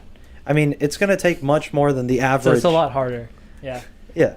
Upkeep is easier than repair. Yeah, and I mean, Jesus, I don't know what kind of stuff we're looking at that is going to need to be remedied. What I think kind of Izzy was pointing towards is kind of a theoretical scenario. Like, what if Trump, what he said, like that, this could go down for months or years. What if it actually went up for a year or more? Okay, well, I could say logically, every state is going to have to take up any federal job that was done before. So, for example, whatever tax systems and such that the feds used to do, just imagine DeSantis and these people. Okay, I'm not going to go there. Okay, let's not go quite that far. I think it's a useful thought exercise. What would happen if the government was shut down for over a year? And they say, okay, well, if people already know that's what would happen, you'd realize that's not going to happen. People know the risks, and they're not going to let it get that far. That's why I'm saying the calculus will change at a certain point. Whether it's next month or 2 months from now, I have no idea. I think it will be done by next month. I'm going to place $5 on that. Solid $5. That's how confident I am. Well, I'll put $10. I have no idea about today's politics. Okay. So yours is $10 within the next week. I'm saying not within the next week, but within the next month, $5. I have no idea. We were gonna have to hire a bookie to sort that out. The numbers. I would say we see what the bets $1 are. in the next Peter, month. you're good with books. We actually did, by the way. Not those kinds of books, but I'll throw in $10 if it goes on longer than that. Okay. So we Longer got three than what? The mutually week or the exclusive- 2 weeks? Wait, Or the month? Longer Longer than than mine. all of you. Okay. Oh, Wait, hold on. okay. Let me interject here for a Yes, second because we did get a text from someone. It's the form of a video, which we can't really play here. Talking about a college graduation speech Trump gave about overcoming concrete walls. Apparently. I did hear about yeah, that. I remember like seeing that. Yeah, that was. Yeah. Could you that's describe very- what it is? Or Well, what's I didn't like read the article. You or Peter, you know. I just saw the headline. Basically, it's just the irony of him kind of saying like you just gotta force your way through. You've got to break down walls. That's how you succeed Okay. in this life. I gotta say, isn't it just terrible how they've been tinkering with the idea of pulling away federal funds from relief efforts in hurricane and wildlife torn areas of the country to afford this wall? Wow, that's a really nice way of putting it, actually. Isn't That- this That's not terrible. optimal at all? I do not care for the situation whatsoever. That was something being floated by Trump. He could, I don't know if it was floated by him himself or by his team, or by like non-White House people who are sort of allied in a sense with the Republican White House. But some people were suggesting he could declare a national emergency and or use military emergency funds to fund the wall. And again, all they need is the wall. They don't. After they get the wall, they'll be pacified. They'll be fine, right? But are we really willing to take out the military emergency fund for a wall that most of this country doesn't feel is necessary? I mean, I guarantee you most of the military doesn't want that either. I mean, military generals are sick of dealing with Trump right now. Military generals. I will say though that the military tends to lean farther right than the populace. So hey, I don't want to put words in their mouth. Okay, you're right. It's not about where they would politically stand. I know a lot of these kinds of men and women who lead in the military. What they know how to put their feelings to the side and deal with something as logically as possible when it comes to the lives and livelihood of their troops, their comrades, whatever. It's not a good word, but whatever. And I feel like they just overwhelmingly understand that building a wall like that, emergency funds from the military, having your military do something this clearly stunty, it's just they'd be against it. I'm not going to speak for them. A wall You're would right. be more expensive than $5 billion. I don't think $5 billion itself. $5 billion. Yeah, no, it's $5 obviously billion you're is gonna need not, like is 25 not billion. much. That's change for our country. 20, maybe what we 19. could do, for example, I imagine if a deal is found, a deal would be found as a saving face mechanism for both parties. So it would probably be somewhere around like $3 to $4 billion for border security, which is not the best idea. It's not the best use of the money, but it's such a small amount of money in the federal government context. Just do it. Okay, if you're gonna have some sort of border setup where that you have enough technology to actually, I don't know, like gas chromatographers or something to just detect drugs, or whatever. Something. Politically, I though, don't wouldn't think- that still be a win for Trump? No, it wouldn't Yes. because No. it wouldn't because It would be saving face. That's my I don't point. think you understand. No. It's how literally how a wall. literally he wants the wall. Like he actually drew up like schematics for how the physical wall would look, which Yes. is really more of an iron fence, if anything. Would Iron Curtain? With the iron. Okay. By the way, okay. I just want to throw this again out there because we've been getting a lot of texts tonight. I'm really happy about that. If you have anything to say, please text us at 786-309-8861. Once again, that's 786-309-8861. And Peter? if you're young, that number is 30WVUM1. Boom. So the thing is, what you're proposing, Zoheb, would be what I don't know, like a sane compromise would be. Like to At have some like point- at it's some not point, a about sane border compromise is defense. It's No, it's not, and it's clearly not, because in what has been already approved by Democrats and Republicans in a bipartisan agreement I'm is talking, border I'm security. I'm talking about a deal brokered when things get so bad that a deal needs to be made to save face. Now, what I'm saying is saving face means you don't get what you want, but it looks enough like what you want that you can say you got what you want. That's all what saving face is. I hope that makes sense. I get what you're saying. Yeah, no, I think Peter, I definitely, I'm with you on this. Just to hammer down the fact that It's not what they want. if it's not but it's exactly something a they're gonna. wall, it's not, Well, Trump has already talked himself down. He's talked himself down into steel slats which already exists on certain parts Oh of the yeah, border. well exactly. We already have significant fencing deployed across the border, and we already know, based off of cases like with El Chapo that just happened, concluded a couple weeks ago. We know that the way that all these drugs are being brought in, really, is through the checkpoint, under, hordes of meat in a 18-wheeler flying through. I mean, well, this is what they did. This is what I'm saying. This is what I'm saying. So, it gets bad in the ways we've outlined. I don't think the national parks are really going to burn people up quite so much as other failings of the federal government. But yeah, those are weak arguments because there's some more. I mean, I'm just saying that's not what's going to put people over the fence. But once No things, pun intended. Once once things get bad enough for a deal to be necessary for both sides, then I think what's going to happen is something saving face. So maybe the president might say something like, "Well, we've looked into the matter some more, and we found out that most of the drugs that enter our country that are devastating so many lives are coming through these checkpoints." And we can just say we've put $4 billion to technology to detect drugs and or explosives and whatever. Wouldn't that be great? Yeah, I mean I'm willing to live with that, and that's probably the Live with compromise that. we'll That's get. what we That should is not do. the compromise. Like honestly, like what reason do you have to believe that is the compromise? Look at. I'll tell you, these $10 I don't might have on my person, that's my reason to believe it. I'm putting $10 on. That's what the compromise looks like. You're putting $10 or however much you want. I'm and then putting looking the Bazinga. I'm putting the $10 on that it's longer than any of you anticipate. We're talking about a separate bet now. We're talking about real money now. I mean, well, We're that's talking what about a $20. bet. We're talking about $20. That's what a bet is. Like, it's hard to bet on something. Y'all that will doesn't forget have about value. this after the show, anyways. Don't worry about Anyway, it. no, I never we will forget not- people that owe me money. Oh, jeez. Okay. But what reason do That's we not have true to? at all. I take Andy's what money all the reason- time. What reason do we have to believe this?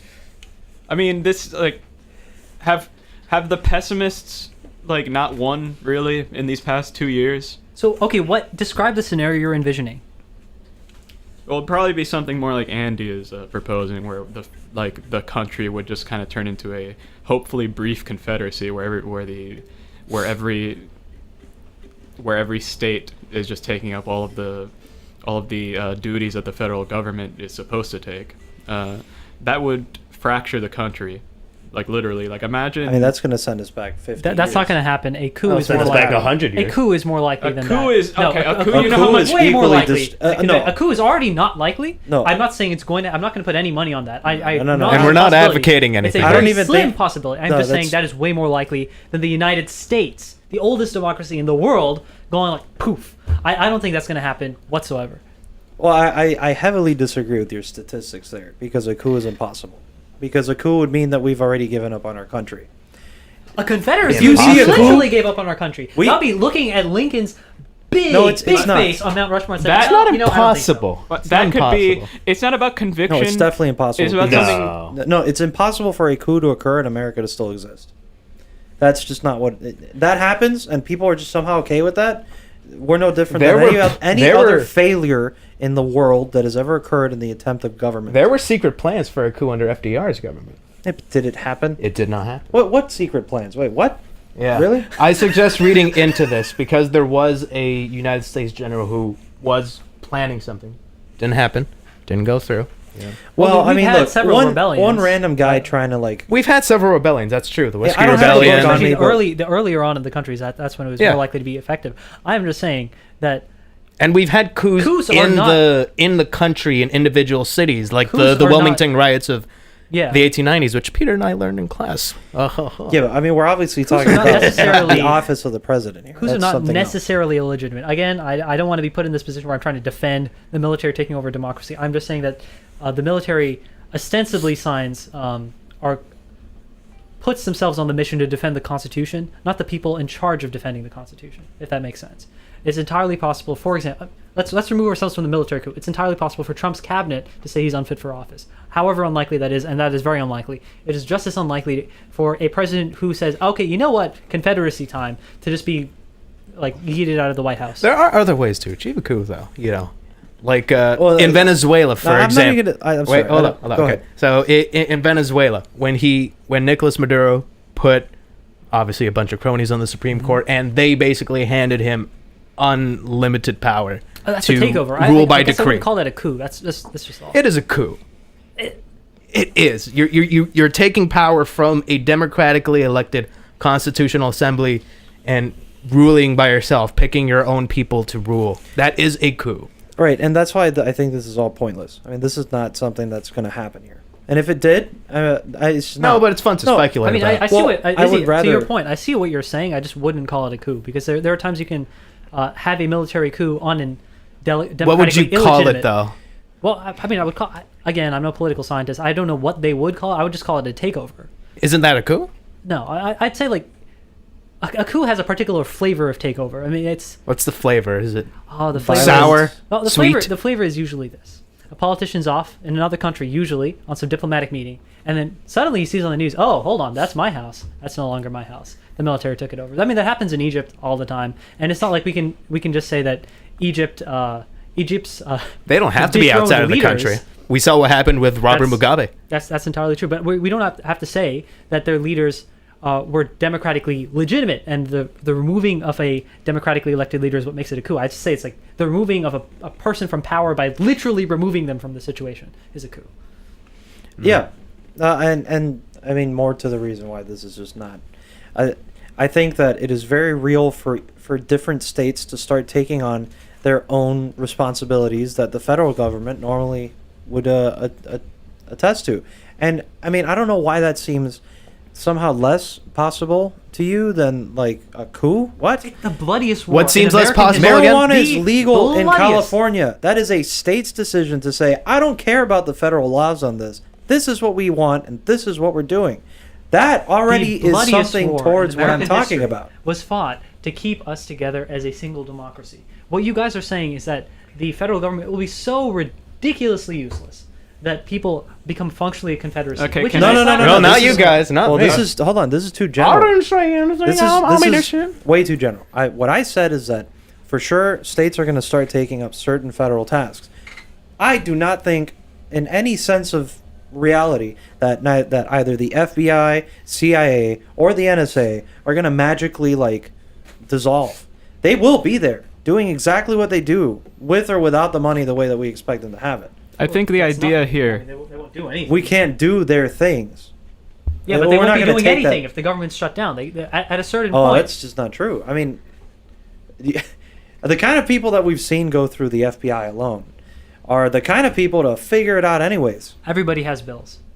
Everybody has bills. Even outside of a government shutdown setting. We had what was his something Rex Tillerson. Yeah. Rex Tillerson. He was. I'm sure Secretary of State FBI for a good agents are while. still getting paid though. Actually, Okay, fair enough. Fair enough. I'm because not only talking about that 25% of the specific government is not getting paid. Yeah, it's not everyone. point. 25% of government employees are Mm-hmm. not getting paid. So Not getting paid. 75% are. Yeah. Oh, that's interesting.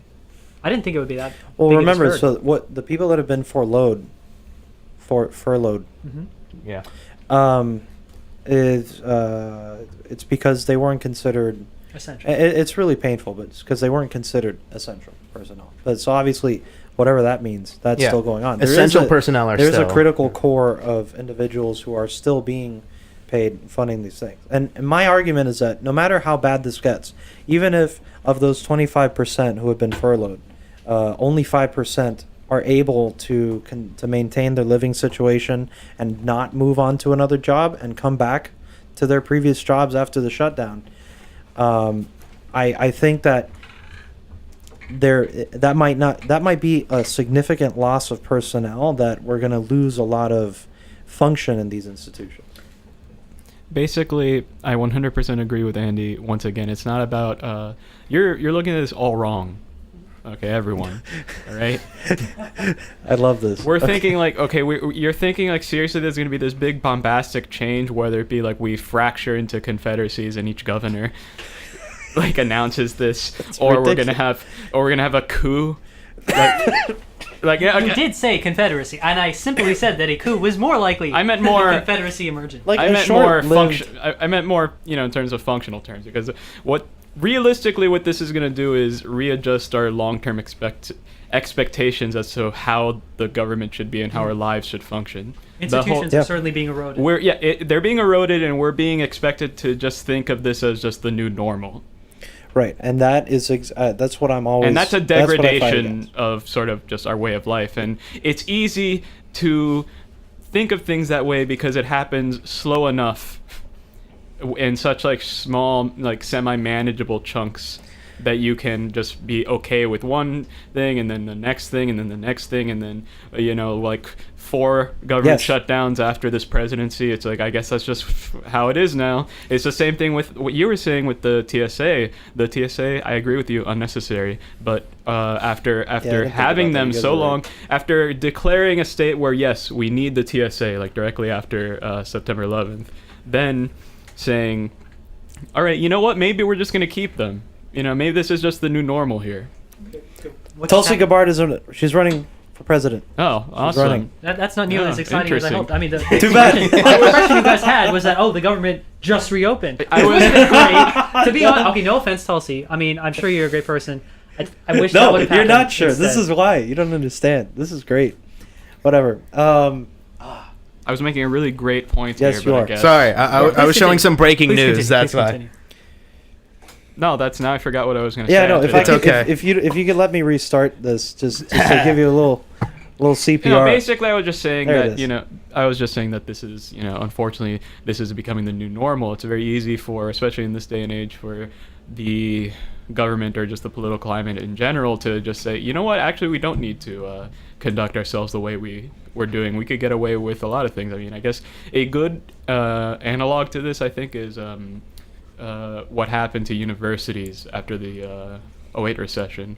You saw a sharp uptick of adjunct professorships, which are supposed to be more temporary positions that are paid less. And the idea is that those people will be up for tenure in a certain amount of time, which sort of justifies the pay at that certain point. But now, after the 08 recession and layoffs had to be made, the universities had to scale down a bit. They found out that actually you could just raise tuition and keep the same amount of people and hire less tenured professors, and financially speaking, the university will be just fine. Yeah, and in particular here in Florida, a lot of the school systems have gone even worse in that direction, where they understand that teachers are going to come in and try to get a tenured position. So they'll hold you, knowing that after, let's say, 10 years, you're supposed to get your tenured position or something like this, until the 9th year in 7 months. Yeah. And then they go, whoop, point. Sorry, we got to cut you. I don't know what to tell you. We can't give you the tenure. To Peter's point, the more you do that, the more you betray a certain trust or social expectation, an institution in a government setting. The more you erode that, the less you can rely on it. If you really are relying on adjunct professors and then they catch on to the fact that you're not actually offering them a career, you're just sort of exploiting them, you're not going to get so many anymore. Right. So then this is why I'm glad that Peter feels the same way that I do, that we should be exactly as emphatic about this kind of stuff, exactly as energetic about these issues, even though it seems like just like a small incremental change. It doesn't have to be apocalyptic to require absolute action. Like, you need to do something. You need to realize what is being taken from us here. That's right. So Izzy was saying 25%, and I need to look into that myself. Not that I disbelieve you. It's sort of a bafflingly small number to me, so I need to learn more about that. That's why they call it a partial government shutdown. The whole thing is not shut down. He's just wondering about the percent. What I'm thinking, though, is that those non-essential personnel are probably handling most of the government's budget. I don't know if Social Security checks are going. I don't know. I'm pretty confident that a lot of welfare checks are not going. Yeah, food stamps, no. Nope. EBT it's just not working. So that's a lot of money that the government spends to make sure that the people who are worst off in our society don't get worser still. And worse. Don't wind up worse still. And it's not at all clear to me how this will remain acceptable for a long time. I don't believe it will. I think it's very clear to see, for example, if a disaster happens, if an earthquake happens, which can happen at any time, if a freak blizzard envelops all of Manhattan and people need disaster relief, will the federal government be there for them? No. Mm-hmm. Unless they decide to partially open that bit, which would basically be a deal that the Republicans are not willing to make at the moment. Once that happens, once people realize all of this money that they funneled into a federal government is not working for them when they need it, it will become politically unacceptable for any politician to let this remain. That's my guess, and it's not actually a guess. It's sort of a truism. I'm just saying at some point it will reach that. I don't know whether in a month it will. I'm betting it will in a month, but I don't know. I'm just saying, at some point, it will get bad enough that people will expect this to be fixed. And once that happens, Don't people already expect it to be fixed now, though? I don't Well, think not- I don't not a think lot that of the Republicans, potential they don't care. downfall is as I salient. thought you meant people as in ordinary people, not politicians. Republicans are. Oh, okay. That Hold on. gets back- Let's Politicians aren't fix people, all guys. these Let's sentences very here. quickly say that Republicans those of you can who are be- listening, Republicans are people too. I didn't say Yeah. Republicans. I said politicians. I said You said Republicans. I said no. I'm talking about ordinary people. I'm like, whoa, oh, Okay, look, jeez. that's man. not what I intended. To I all know it's Republicans not. out there, I know. Although we enjoy the spice on the Monkey House, dehumanizing is not acceptable. that's not. That feeds into basically exactly what I was just This- saying. Like, This is I love this is a foolish on, effort. Izzy. There's no more. I think Peter's Goodbye, about to tell everyone. us that Peter. Republicans are in fact not people. Oh, hold on. no. But I mean, again, Andy is kind of like in the right mentality here, that it's not about people have like the expectation that no, people have the expectation that this is just how it is now. That's what the expectation is. People wish that things were differently, but they no longer have the expectation of a sort of more functional government the way we had, I don't know, in the 90s than we do today. They don't, but the norm will go from infrequent government shutdowns to frequent government shutdowns, or government shutdowns that are slightly longer. I don't think it's possible for the norm to become the government is shut down for a sixth of the year at a time. I don't think that's going to happen. I really don't. We'll see. I hope not. I- I hope not. I mean, hope you're me right. neither. I got $10 on this, man. Let's be serious. Yeah, don't want to be losing your $10, man. That's a whole meal at Chipotle there.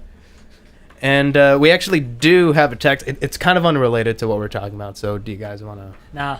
No? No. Actually, I want to hear. Yeah, I wanna let's hear. do whatever. You sure? Whatever. Yeah. It's completely unrelated. So Okay, let's hear. Okay, so I'll just call you Mr. or Mrs. Green because that's the color of the text that's appearing right now. What's your position on the broken window theory as it may apply to South Florida? To give a more specific example, what kind of message do you think it sends to citizens when loitering laws are blatantly disregarded at places like Home Depot, where dozens of black market construction workers are allowed to congregate without consequence? Do you think that this contributes to a sense of lawlessness perpetuated in South Florida? And does unchecked illegal immigration aid in this persistence? Okay, so let me clarify. I think what they're talking about.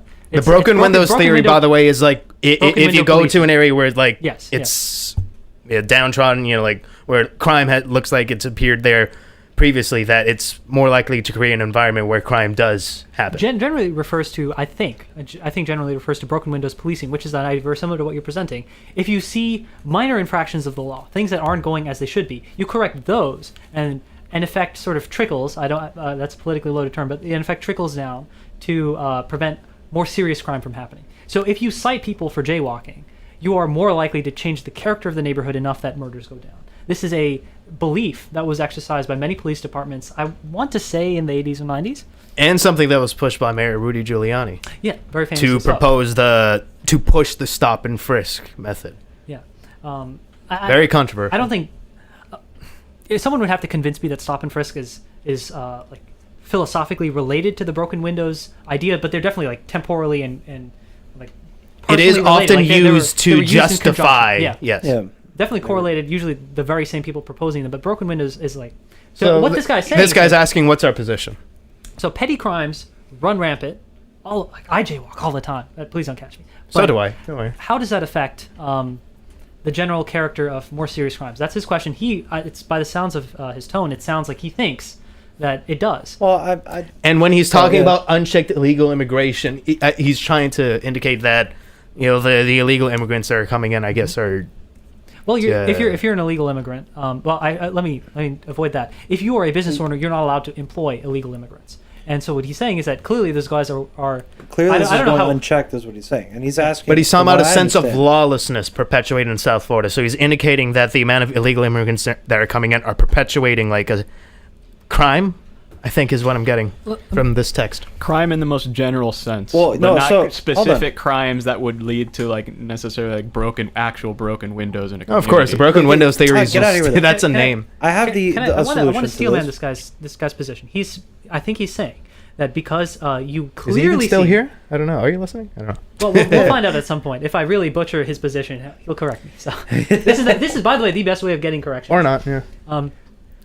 His idea is that you I don't know how this is really obvious to him, but I'll just suppose it is. You see people who are obviously illegal immigrants. They're working, like they're gathering, mustering right outside of Home Depot, buying supplies because they're about to go on a construction job, and we know it's illegal to hire illegal immigrants to do work.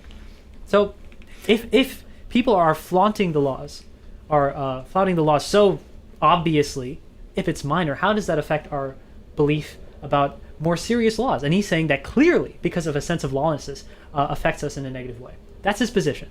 I disagree. As do I. I think I am no studied economist. I am no economist.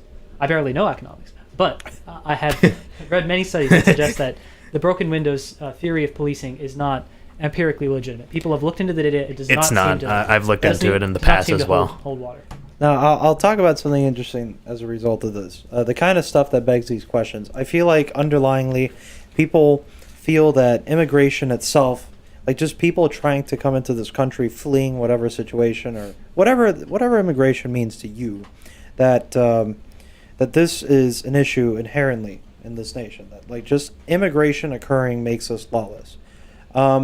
So I'm going to fight that by saying it is the inability or the lack of foresight to deal with an obvious immigration that is going to come into your country because of the position that we've set ourselves as, the beacon of hope for the downtrodden, okay?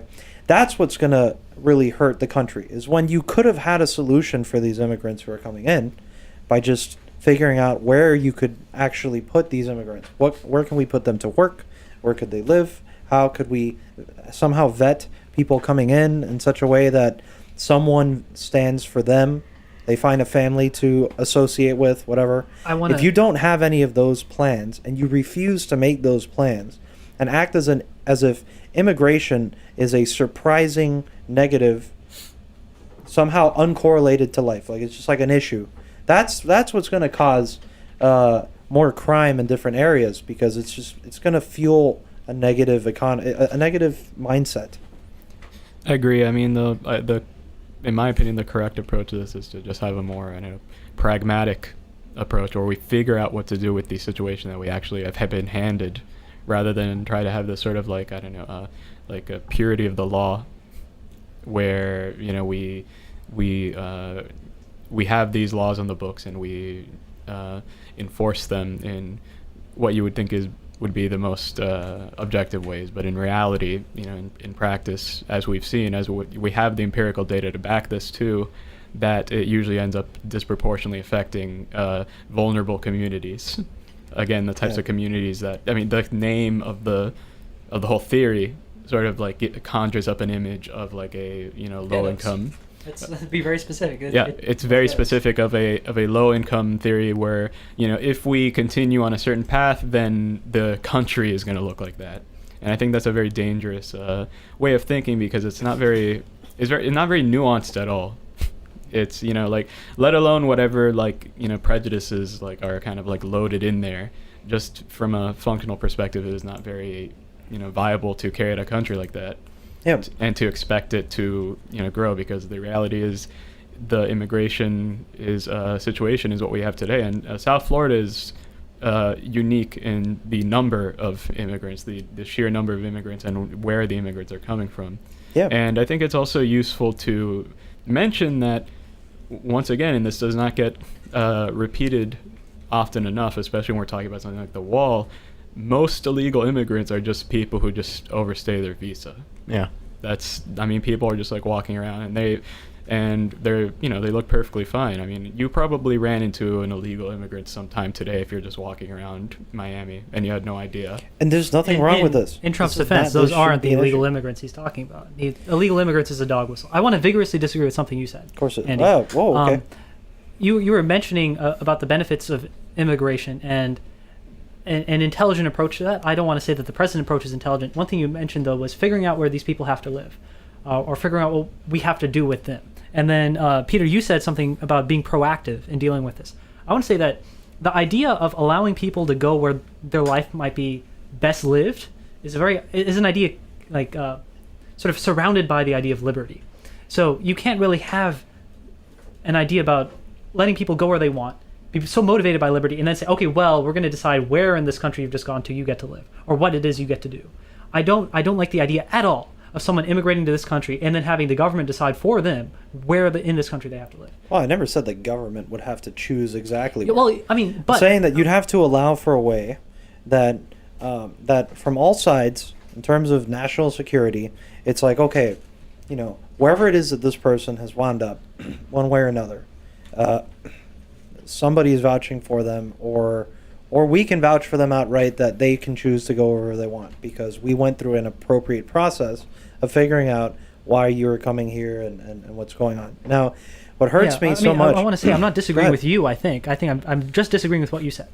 I don't think anyone should decide where these people live except for these people. And that it's my firm belief. I think that's, more than anything, that's something that is very dear to an American's heart. And as you start peeling away those sort of beliefs and principles, there's I don't know. I don't think that's what Andy was I mean, yeah, like, I definitely agree with you on this. You're absolutely right. I didn't really have the time to sit down It was a statement, and that's statement. what I'm just trying to. I don't want people to get the wrong No, impression. I'm glad you brought that up because I definitely didn't want that to come off that way, and I did say it in that way. There are, another reason I bring that, there are certainly people who would agree with that statement in all its meanings. Yes. Yeah. Okay, so Mr. Green, communists. Mr. or Mrs. Green, Mr. or Mrs. Green, who texted earlier about the broken windows theory, actually texted back. Glad to know that you're still listening. And they have to say, thanks for taking my question, guys. Maybe using the broken window theory phrase wasn't the best choice. The possibly totally uncorrelated thing that I experience daily is the quality of life as a result of having to commute and use public space here in South Florida. Driving here sucks. Many drivers are uninformed and do abide by driving laws. And in my experience, these driving laws go grossly unenforced. I am simply wondering if things like tolerated loitering at Home Depot may potentially contribute to other laws going unenforced, which can, in the end, degrade the quality of life for all South Florida residents. To his point, Thanos did nothing wrong. Overpopulation is a problem for traffic. He might not have seen Infinity War. I haven't either. I'm so sorry, Mr. Green. No, it looks really boring. He or she. No, it was not. It was not. Infinity Wars was the best movie of 2018. This has been Counterpoint. Actually, I don't want to get bogged down in this. Has been Crossfire, everybody. What I was gonna say, Mr. or Mrs. Green, I 100% sympathize with you. Green? It took Mrs. Green? Mr. or Mrs. Mr. or Mrs. Green. So I was at Jackson Memorial at 3:00, and I was on my way here to the university, and that's a distance of about 11 miles or so. Yeah. Right. Yeah. Which normally could take maybe 20 minutes. 11 miles. It took me an hour and a half to get here because of the rampant driving. Nobody would let me into lanes. Just crashes everywhere. Nobody knows how to communicate with each other. I saw an accident on the way here. Yeah, today. Exactly. You live over there. Okay, yeah. You guys can't see me pointing, but Andy lives literally over there. It's not even that far. You still can't see me pointing, but that doesn't change the point. I can see you pointing. I don't know what to talk about. So I sympathize with you there, and I completely agree. And I also agree that driving infractions do go unenforced, and that could be due to I don't know, just the understaffing in. Look. No. Good thing I don't drive. That this is the driving issues we deal with here. First of all, fundamentally, is obviously because this was not a planned city to begin with. All right, some guy and his beautiful spouse at some time was convinced to build a railroad into here. All right, Henry Flagler, and since then, we just kind of just sprouted a city. Okay, this beautiful spouse. And we didn't have a lot of planned roads. Before Andy continues, I would like to say that I absolutely vigorously disagree with him. I vigorously disagree. I don't care. Yeah, the spouse isn't very beautiful. However you feel about it. All right, go take a look at Broward. Okay, where not really Broward. A lot of where Broward is it that we were at the other day? Then was that Davie? We were in Miramar. Okay, that one. So yes. Miramar. This is a place that screams planned city. We were in. I gotta say though, we were in Western Miramar, which is a very different place than Eastern Miramar, more the towards point is the Hollywood that area. It was clearly built with city planning seriously considered. All right, they didn't just put stuff together and then kind of we didn't even realize we'd have the kind of this amount of cars on the roads at the times that we were building most of Miami. Okay, I mean, you couldn't have seen that coming. So what happens is everybody is stressed because whether you like it or not, we have to deal with this. We live here, and we don't have shaking his head in disagreement. Dependable transportation systems. Period. You know, there's no option except that you basically need to get yourself a car, which automatically you have to pay car insurance for. Or a bicycle and an extra set of lungs. Yeah, let's have 17 lungs, and that'd make this not a problem. No, look, it's not funny to me. I can't believe that we haven't figured out a better system for transportation by now. Andy, Uber doesn't fix it. Yeah, exactly. But what you're saying is right. In that we have major structural problems with the way we handle transportation, especially for a city of our size. But going back to what Mr. and Mrs. Green was saying in relation to the driving not being enforced, whether or not that creates a climate where where things just nothing is enforced, and like how we're going to function like that.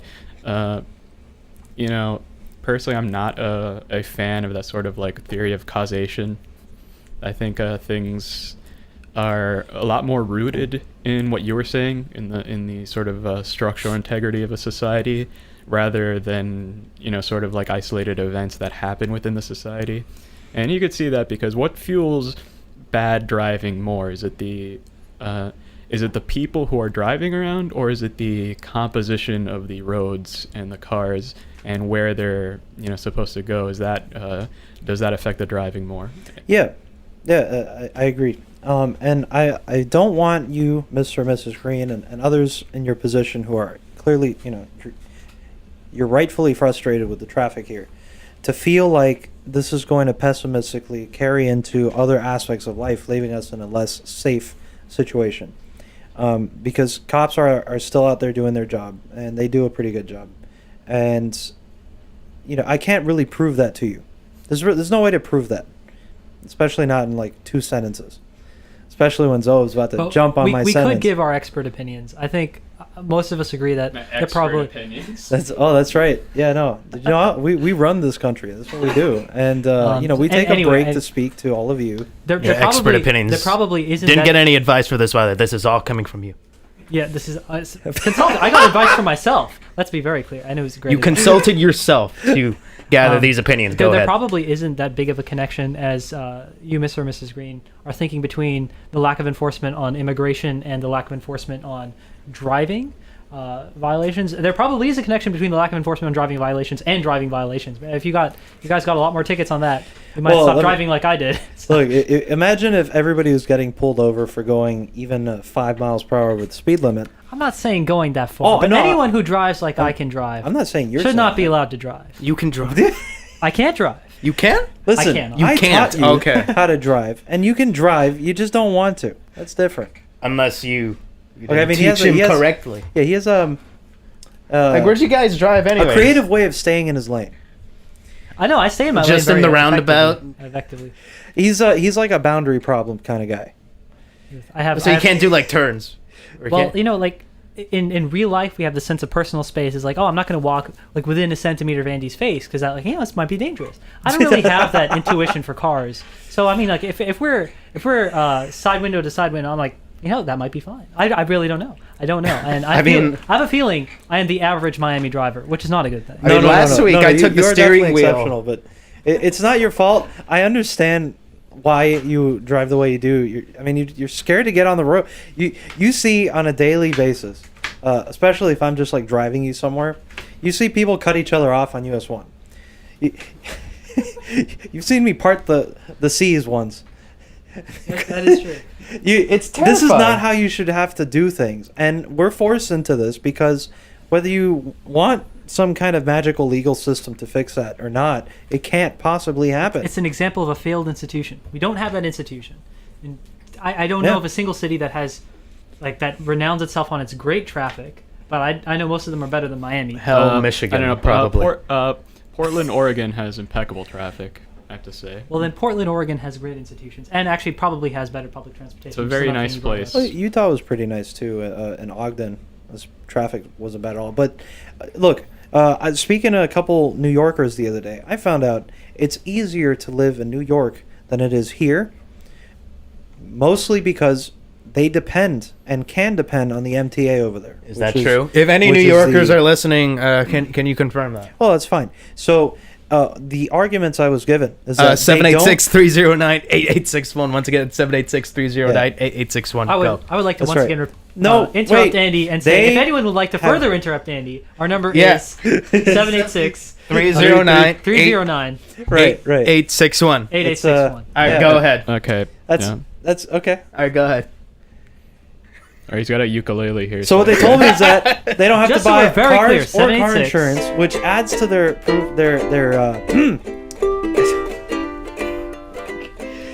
it adds to their quality of life, because instead of focusing on that extra $300 to $400 to $500 a month that you have to spend no matter who you are and whatever type of car, you get to pay a fraction of that. And I mean, like most you're ever talking about is $50 to $100 a month. How much is a metro pass in New York City? Oh, geez. I don't know. Any New Yorkers listening? I don't know, but you're not going to be spending more than $500 a month. Yeah, Okay, yeah. On something that you wish you really didn't need. All right, there's a lot of complaints about the train systems over there being old and this and that, but you're fine to pick, and be finicky when things are working well At enough least for they you that have you're not like what trains. we have. At Yes, least they have something. I'm sorry. Worst case scenario, you can walk through the tracks. Okay, you could just go from point. I would like to float an idea. Suppose we have some candidate run for mayor of Miami. I don't know if this is within their powers, but I would very much like it if the Metro Rail was free, as in $0 charge per ride. Maybe you should give that a try, Zoheb. Yeah, maybe. No, apparently I'm not allowed to run for office according to Mr. Yeah, you're not. You're not allowed to run. Well, I do agree with that. You're going to have to get back to me on the logistics of that. But going back to your lack of driving and your anxiety about driving, like, I have anxiety about driving, and I've been driving for... Oh, dude. Yeah. I've I mean, been last week I took the steering wheel in Andy's car, and I was having a panic attack. How long have I been driving? Let's see. I've been driving for... At least 20 years. I'm going to out my... 20 years? How old do you think I am? 20 years driving. No, 10 years. Okay, we have a native New Yorker here texting in. Oh, thank you. Yeah, Miami's public trans system is trash compared to New York City. MetroCard is $2.75, I think, for a single ride. Oh. Cheaper for weekly or monthly. Oh my God. Yeah. So I mean, look, I'm glad that you understand. Thanks for texting in on that. All right, thank so you. New York is $2.75. Eh, New York is $2.75. Thank right? you snowbird, for assuming single- you live yeah. in Miami. Can we clarify? Is New York $2.75 a ride? It says MetroCard is $2.75, I believe, for a single ride, is what Mr. New Yorker here has to Sounds say. like Miami, but I didn't think New York would. I mean, that kind of Look, sucks. it's I not can run about- for mayor of New York like this. Dude, Make you it get, free. Could you? I don't know. Jesus, you No, probably obviously not. get discounts if you get a monthly or something, and if you get a bigger plan or whatever. And probably it be says like it's $1 cheaper ride. for weekly rates than and monthly. Yeah. Right. Okay, that's probably New York. Like, buy in bulk, and obviously Thank you're you, gonna be doing token New Yorker. Appreciate that. it. Yeah. Token New York, very valued New Yorker. It's very much Yeah. not like something mean to say. Like, if anything, it's mean. It hurts as a Miami native who's passionate about Miami to have to say this and admit that we don't have transportation that works. We just don't. No, we You do know, not. The best thing that I've had is that Google Maps can tell me, based off of the ever predictable traffic patterns from their perspective, how long it'll take me to get some, and it's pretty accurate. And I don't like that, because I can't depend on that if I'm Google- the average person here living in Miami trying to get to work. Yeah, Google Map doesn't really account for a lot of the nuances of traffic. For example, just it'll say like, oh, it's heavy traffic, but it doesn't say like that this amount of traffic will basically not allow you to make the turn that we're wanting you to make. For example, Google, on more than one occasion, Google Maps today wanted me to make a left onto the southbound US 1, and it was bumper to bumper traffic. Yeah. You're not really making a left because this is without a light or anything. So that doesn't help. But again, going back to the anxiety of the whole issue, it is the definition of acquiring street smarts, like literally. Like you just have to know what's going on, and you have to it helps if you have people who just have been driving for a long time. It very much is a sort of like, I don't know, apprentice situation for a lot of people, where you ride around with someone for a lot of people, it's your parents or something, and then you learn how to drive, and then the first year is going to be awful, and you'll probably back into someone, and it's it's going to be a whole no. it's going to be there's going to be some like severe growing pains, but by the end of it you'll be somewhat. I'm sorry, that was I got my backup for the month. I didn't mean it to be on you. This is incredibly inconvenient. And some people are very considerate, by the way, and some people will. Yes, actually. Some people will call the cops on you for scraping the paint off Our of their friend, car. Mr. New Yorker, by the way, has to say, don't feel too bad. Every other city's public transportation is trash compared to New York. Every other American city, I think we have the unique misfortune of being an American in this. It's like almost all other countries have better transportation. Scotland has the same people density as one of those flyover states. I forget which. Okay, first of all, like I take offense to the term flyover states. Many people, many valuable people live there. Many Americans. Yeah, I don't even. Not many Americans. A few Americans. It's a flyover state. Oh my god. Okay, I don't want to offend any. I'm just saying that. Yeah, you do. That's not true at all. That's not true at all. Anyway, only if you live in a flyover state. If you compare certain nations in Europe by their population density to certain states or boroughs in the United States by population density, match them up and then see the quality of transportation, the innovation of trains and train rails going through, you'll see that we are lagging way behind. Probably because we're the place where the car really took over the world, and a lot of people decided. I mean, to your point about why Miami sucks. Miami sucks because Miami was built as a city after the car. People were expected to have the car. And then they didn't realize how quite bad it was going to get. No. Lots of cities that developed organically without the planning you were talking about are much better off because public transportation was more effective because people were so tightly packed together. Interesting. And because people didn't have to go so far. I mean, if you look at some of the videos that we have of early Miami around when they used to call it Miami, you'll see that clearly developers were like, dude, we can totally use half of the land here as a parking lot. Yeah, and there was a lot of the problem was going to be. That's just, I mean, we had parking lots galore, and then all of a sudden they're like, well, I kind of have to build a building here, but then where are they going to park? Who cares? It's entirely possible to live a mile away from any grocery store, and that's just ridiculous. So, I mean, that's my point, I guess, is that when you're looking at the general frustrations of what Mr. and Mrs. Green was talking about, I don't think that one issue trickles into crime and some other issue, but I do understand where the frustration with traffic is coming from, and it's definitely the thing that needs to be solved. I don't even know if there is a solution. I wouldn't know how to sit down with enough industrial engineers or whoever, civil engineers, to really consider that. There is I mean, we know other cities have it. It's a big investment of money. No, not them though. Like us, we have what we have now, and that's the biggest issue. Is that we already have established. No, we can get more. That's what money is for. It's not about Miami getting is more. Miami's it's about not building broke. on top of what we already have. This is what makes it difficult. You can't just knock down half of the people's stuff. Yeah, you have to find a. I don't see what's so possible about it. I mean, knock it down. I'm sorry, Abuelita. I'm gonna have to kick you out, dude. We gotta build a train that we're gonna do it correctly anyways. Okay, perfect. so I guess this technically counts as a text, but I did get a message from a friend earlier regarding a point I made a while ago about how the White House has tinkered with the idea of removing federal funding for these natural disaster torn areas, California, Florida, in order to fund the wall.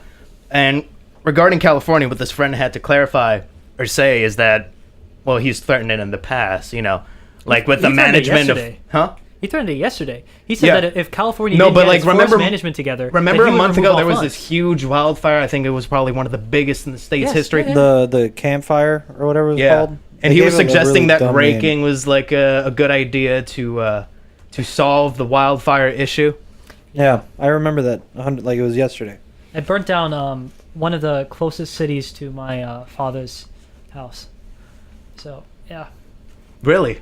I was there in August. This was right after a different wildfire had almost torn through the area, and you could go. I think like about 11 o'clock. You could look up at the sun, and you could just continue looking. It looked like a dim red moon, and it's the Yikes. scariest thing in the world. But because you know what the sun is supposed to look like, you know, you're supposed to scare your eyeballs, I can imagine. and then you're just looking at it. It's a small little red disc. Don't That's stare not- into the sun, by the way. Not good to you.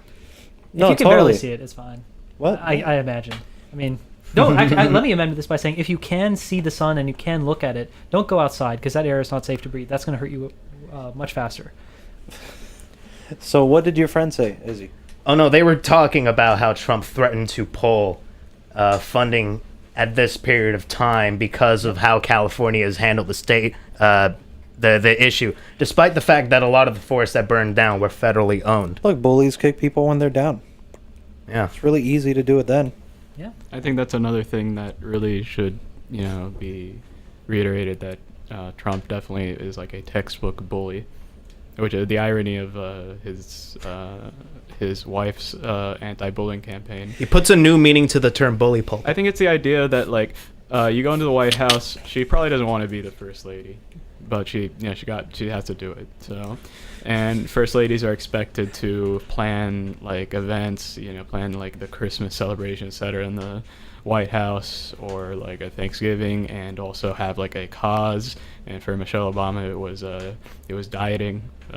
Really a noble task, because it is one of the most pressing issues, and it is also one of the ones we don't want to talk about the most, and also the one that it seems as a slight to our civil liberties as any other one. She had ambition. No, she did have ambition. If That was the anyone looked point. at American school children, it's like, I know what my project's going to be. School lunches. Yeah, More power to you. Yeah, she had ambitions, but with Melania Trump, I feel I need to figure out something to do, but I don't feel really putting any effort. It's we all hate bullying, so it's the bullying then. Yeah. I think her focus was on cyberbullying or something. But It even was specifically cyberbullying. Which is ironic. Which is ironic because if anything, Trump is the ultimate cyberbully right now. Do we not forget that he called a woman a horse face on Twitter, on the official presidential Dude, nobody forgets Twitter? No, these are all in the National Archives. That's why I want to be very clear. I did forget about that because that is not the most ridiculous thing he's done. All right, let's apply that cyberbullying context to Izzy's statement about him cyberbullying the state of California. Okay, can we? Wait, what? What do you mean? Okay, so Yeah, that's what he did. California basically. Oh, I burnt thought down. you were talking about me for a second. Jeez. No. I would never I'm not saying about cyberbully that. I'm just California. going to state bespoke that neither of us has the political power to bully a state. No one would care. There's nothing we could. What are you going to tweet? Well, I'm thinking about a plan. It might be- I don't know. Yeah, man. Look, we have a better chance of Talk to me- ruining FSU's talk to me in a year. mascot. I'm just saying, almost a lot of California burnt to the ground, and Yep. not more than a few weeks later, Trump's on Twitter saying, if you don't fix your forest management, which is not the problem, then I'm going to pull federal funds from disaster relief. In the middle that's of him so having painful. a bigger problem to deal with, of his own making. It hurt. It hurt native Californians big time. I met a couple. One while I was in Utah at this time, and we were actually watching this particular moment on the news that you guys are talking about. I was just at a restaurant. It was on I am TV. talking about day before yesterday, I think. No, He did it again. He did it again? Yeah. Yes. He This did- might be the greatest He time did to it actually again, pull out and a also phone. with connection to the government shutdown, because he was talking about using the funds to pay for the wall. Oh my god. What a my father dirtbag. lives in Chico, He California. is a dirtbag. And a very, I don't want to call it a city, but it's a town, Paradise, California, and it's a beautiful place, somewhat dry, which I think you sort of know where this is going to go. And it's sort of nestled in the hills, and the golden trees, usually because the trees are dry, but it's a very beautiful place, and now there's nothing left there but ash. Maybe a few sprouts. Jeez. And those are the people who are completely displaced. Maybe they're in Chico, maybe they're somewhere else in California, maybe they're somewhere else in the United States. And they're seeing this on Twitter. Their president is saying, you're not going to get any relief. No federal insurance for wildfires. No possible hope of rebuilding their town if this doesn't come. Because he's trying to deflect from a government shutdown Yep. that he made? Oh my god. No, that's horrible. It's just... What? I think that speaks for itself.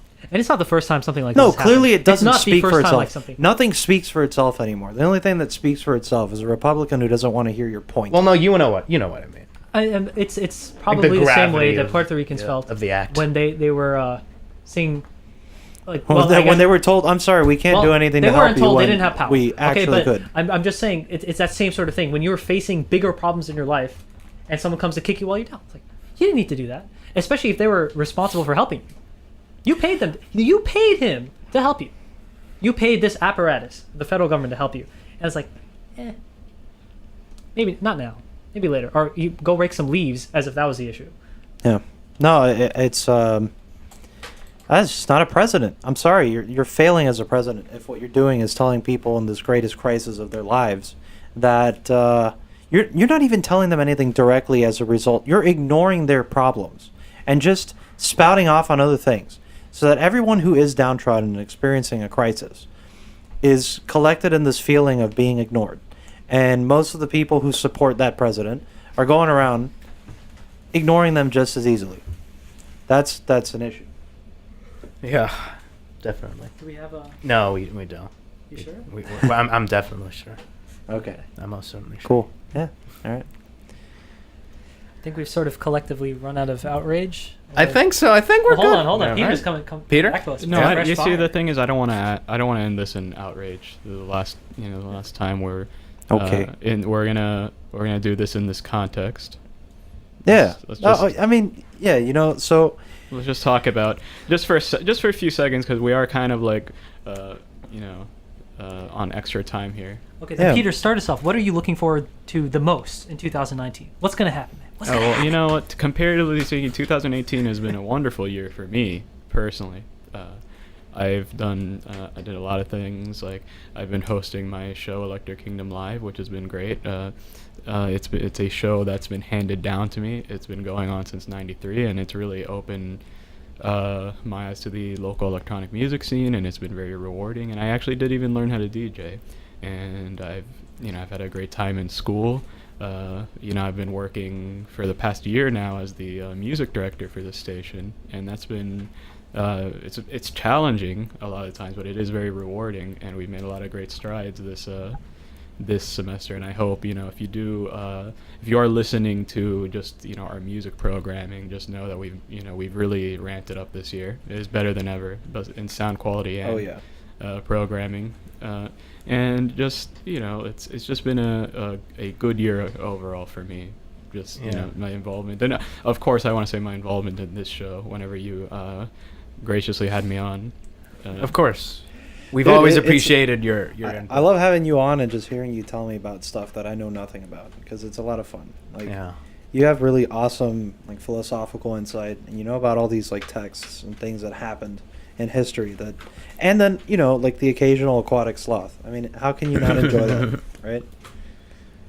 Yeah, man. I've definitely appreciated that aspect of the show. Just the learning of things that I hadn't before from Andy, from you, Zoheb, from Peter, and it's been very, very rewarding.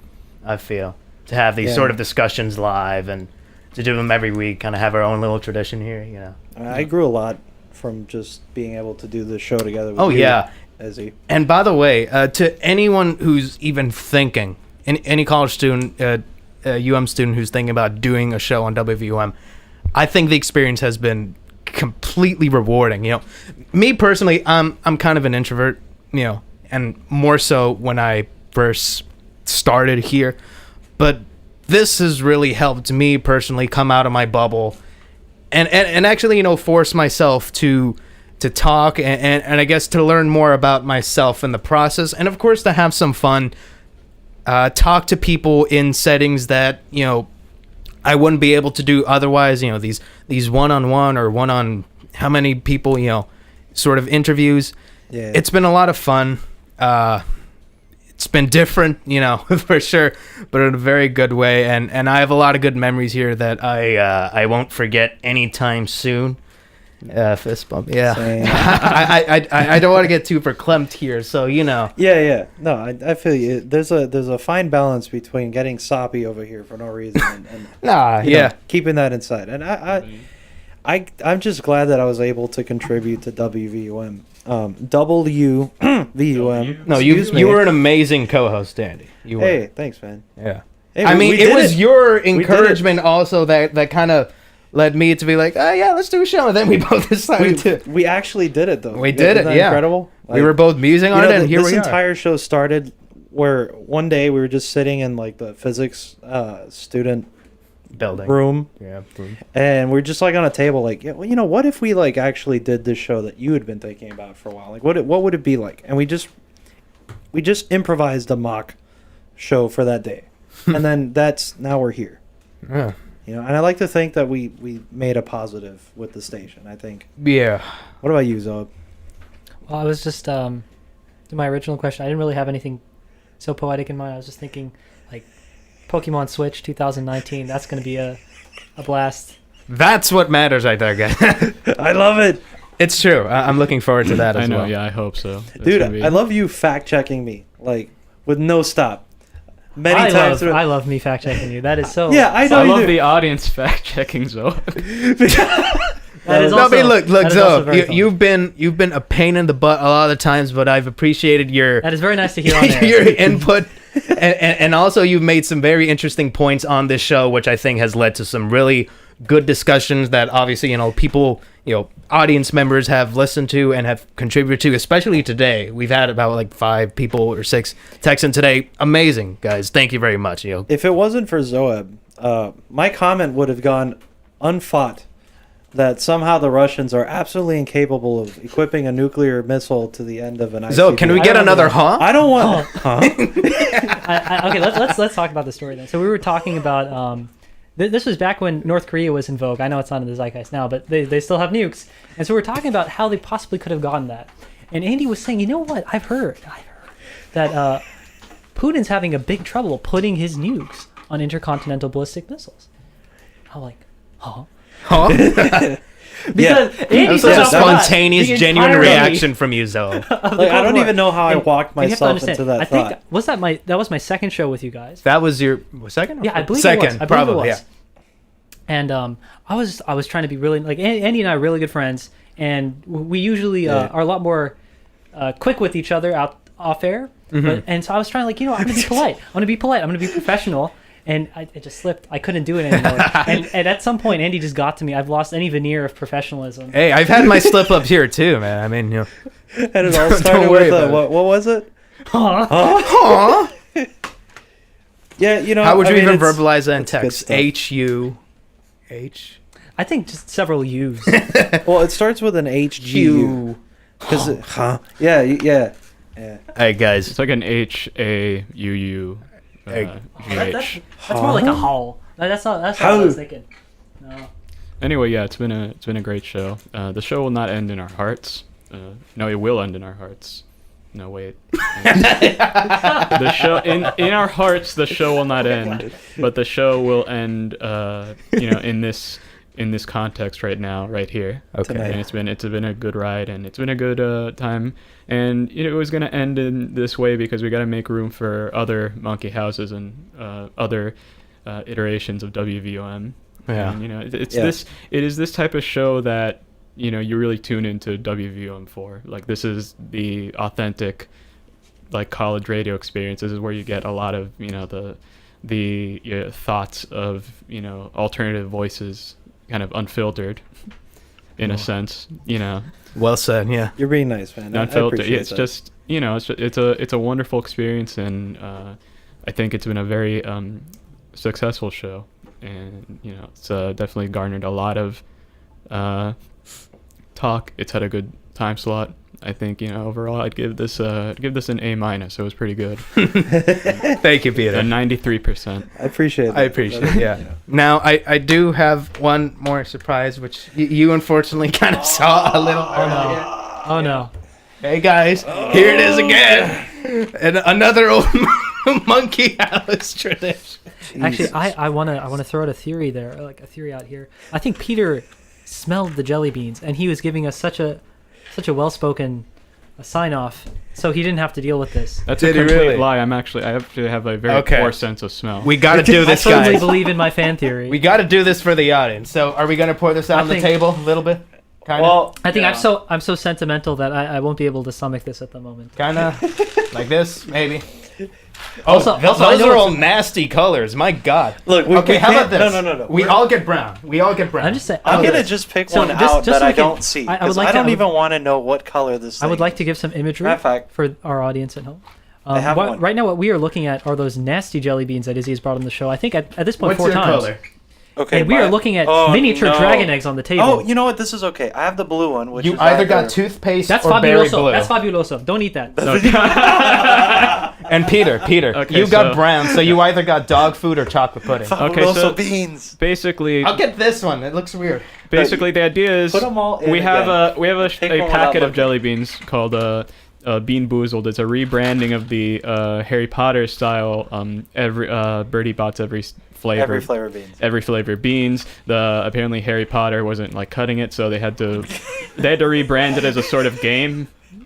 And so that's, it comes with various flavors, and like, Boozled. one flavor could be like peach, and the other, but the same coloration of the bean, and you wouldn't be able to tell the difference would be like vomit or something like that. Yeah, no, to Peter's earlier point, J.K. Rowling did not manage to stuff enough dark arts into the original Harry Potter themed beans. These, however, clearly succeed. these are powerful. Okay. So, you guys ready? No, put them all back in the box. All right, but I got the one in my hand. No, you don't get the reroll. You don't get the reroll. No, Okay. not us, but just I make will. sure that you can't see I the will. color that you're I picking. will in a bit. Okay, so one more thing to say before we put this in our mouths. One more thing to say and put before we put this in our mouths. Localize Mother 3, please. Oh my God! Yes. Listen. Just look. Okay. Listen. You're out there, and there's a chance that somehow someone you know is hearing this. If not you, you need to find where the prototype of Mother 3 for an N64 is, and you need to release it. I would just be do happy it. for the Game Boy game to be here in the West. That's all. That's going to be one of my last words here on the radio, and I'm perfectly fine with that. Okay. All right, you guys ready? Peter's trying to delay it. No, not Pete. Zoheb, you gotta do it, man. All Nah, right, audience, can we get some peer pressure Zoeb's over using here? the vegan card here to escape. Okay. Yeah. Unfortunately, it has gelatin in it. If you were listening, evil creatures who own this brand, I would greatly appreciate a vegan version. But it doesn't exist right now, so I guess I'm safe. Okay. You All guys. right, yeah, let's do it. All right, guys. Let's do it. Come on now. This looks vegan to me. It is not. It has gelatin in it. No, it doesn't. Read it again. Read it again. It has gelatin. Oh, it's in there? Yep. All right. Well, I'm not gonna force you to do Okay. that then. All right, guys. 3, 2, 1. Yes. I got a good one. Hey. Hey, we all got good ones. Oh my God, dude.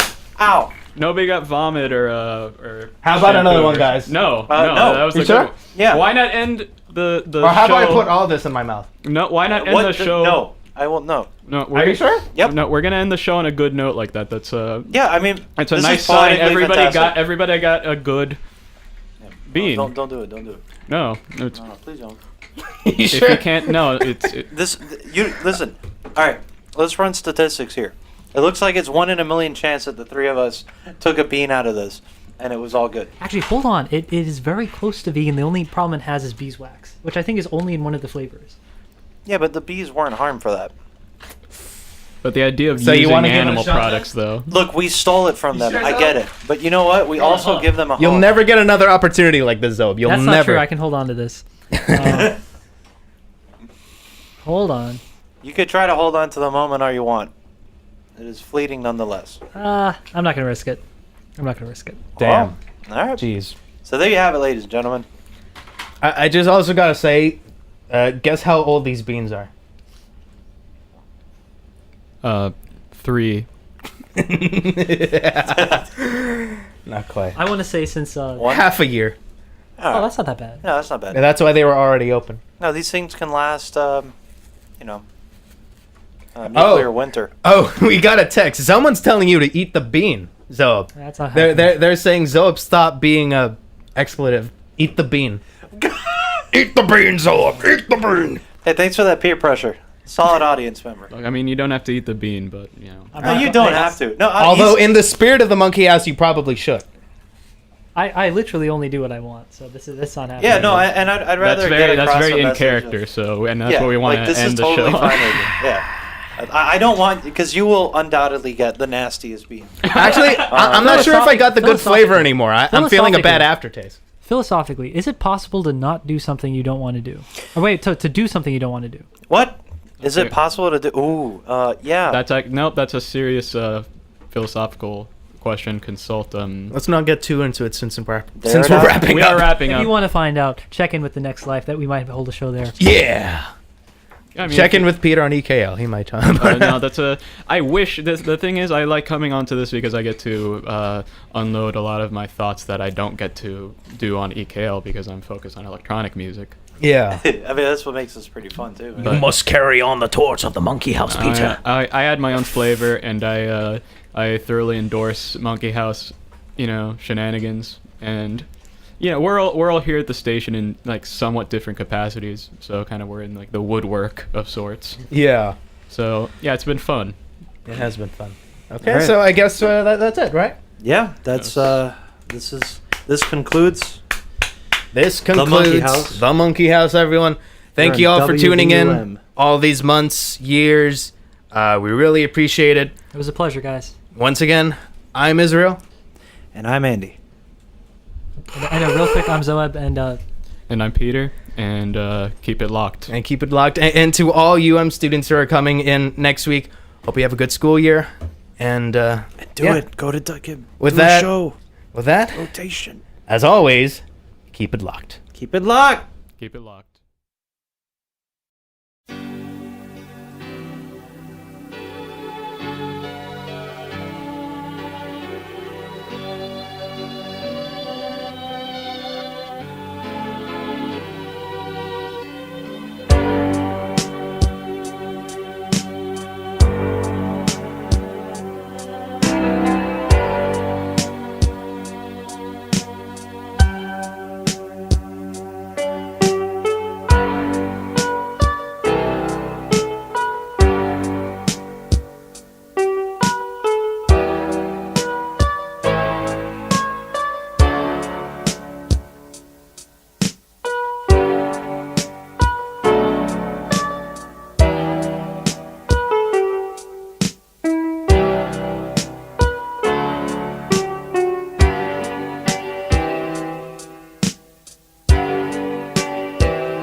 Thank you.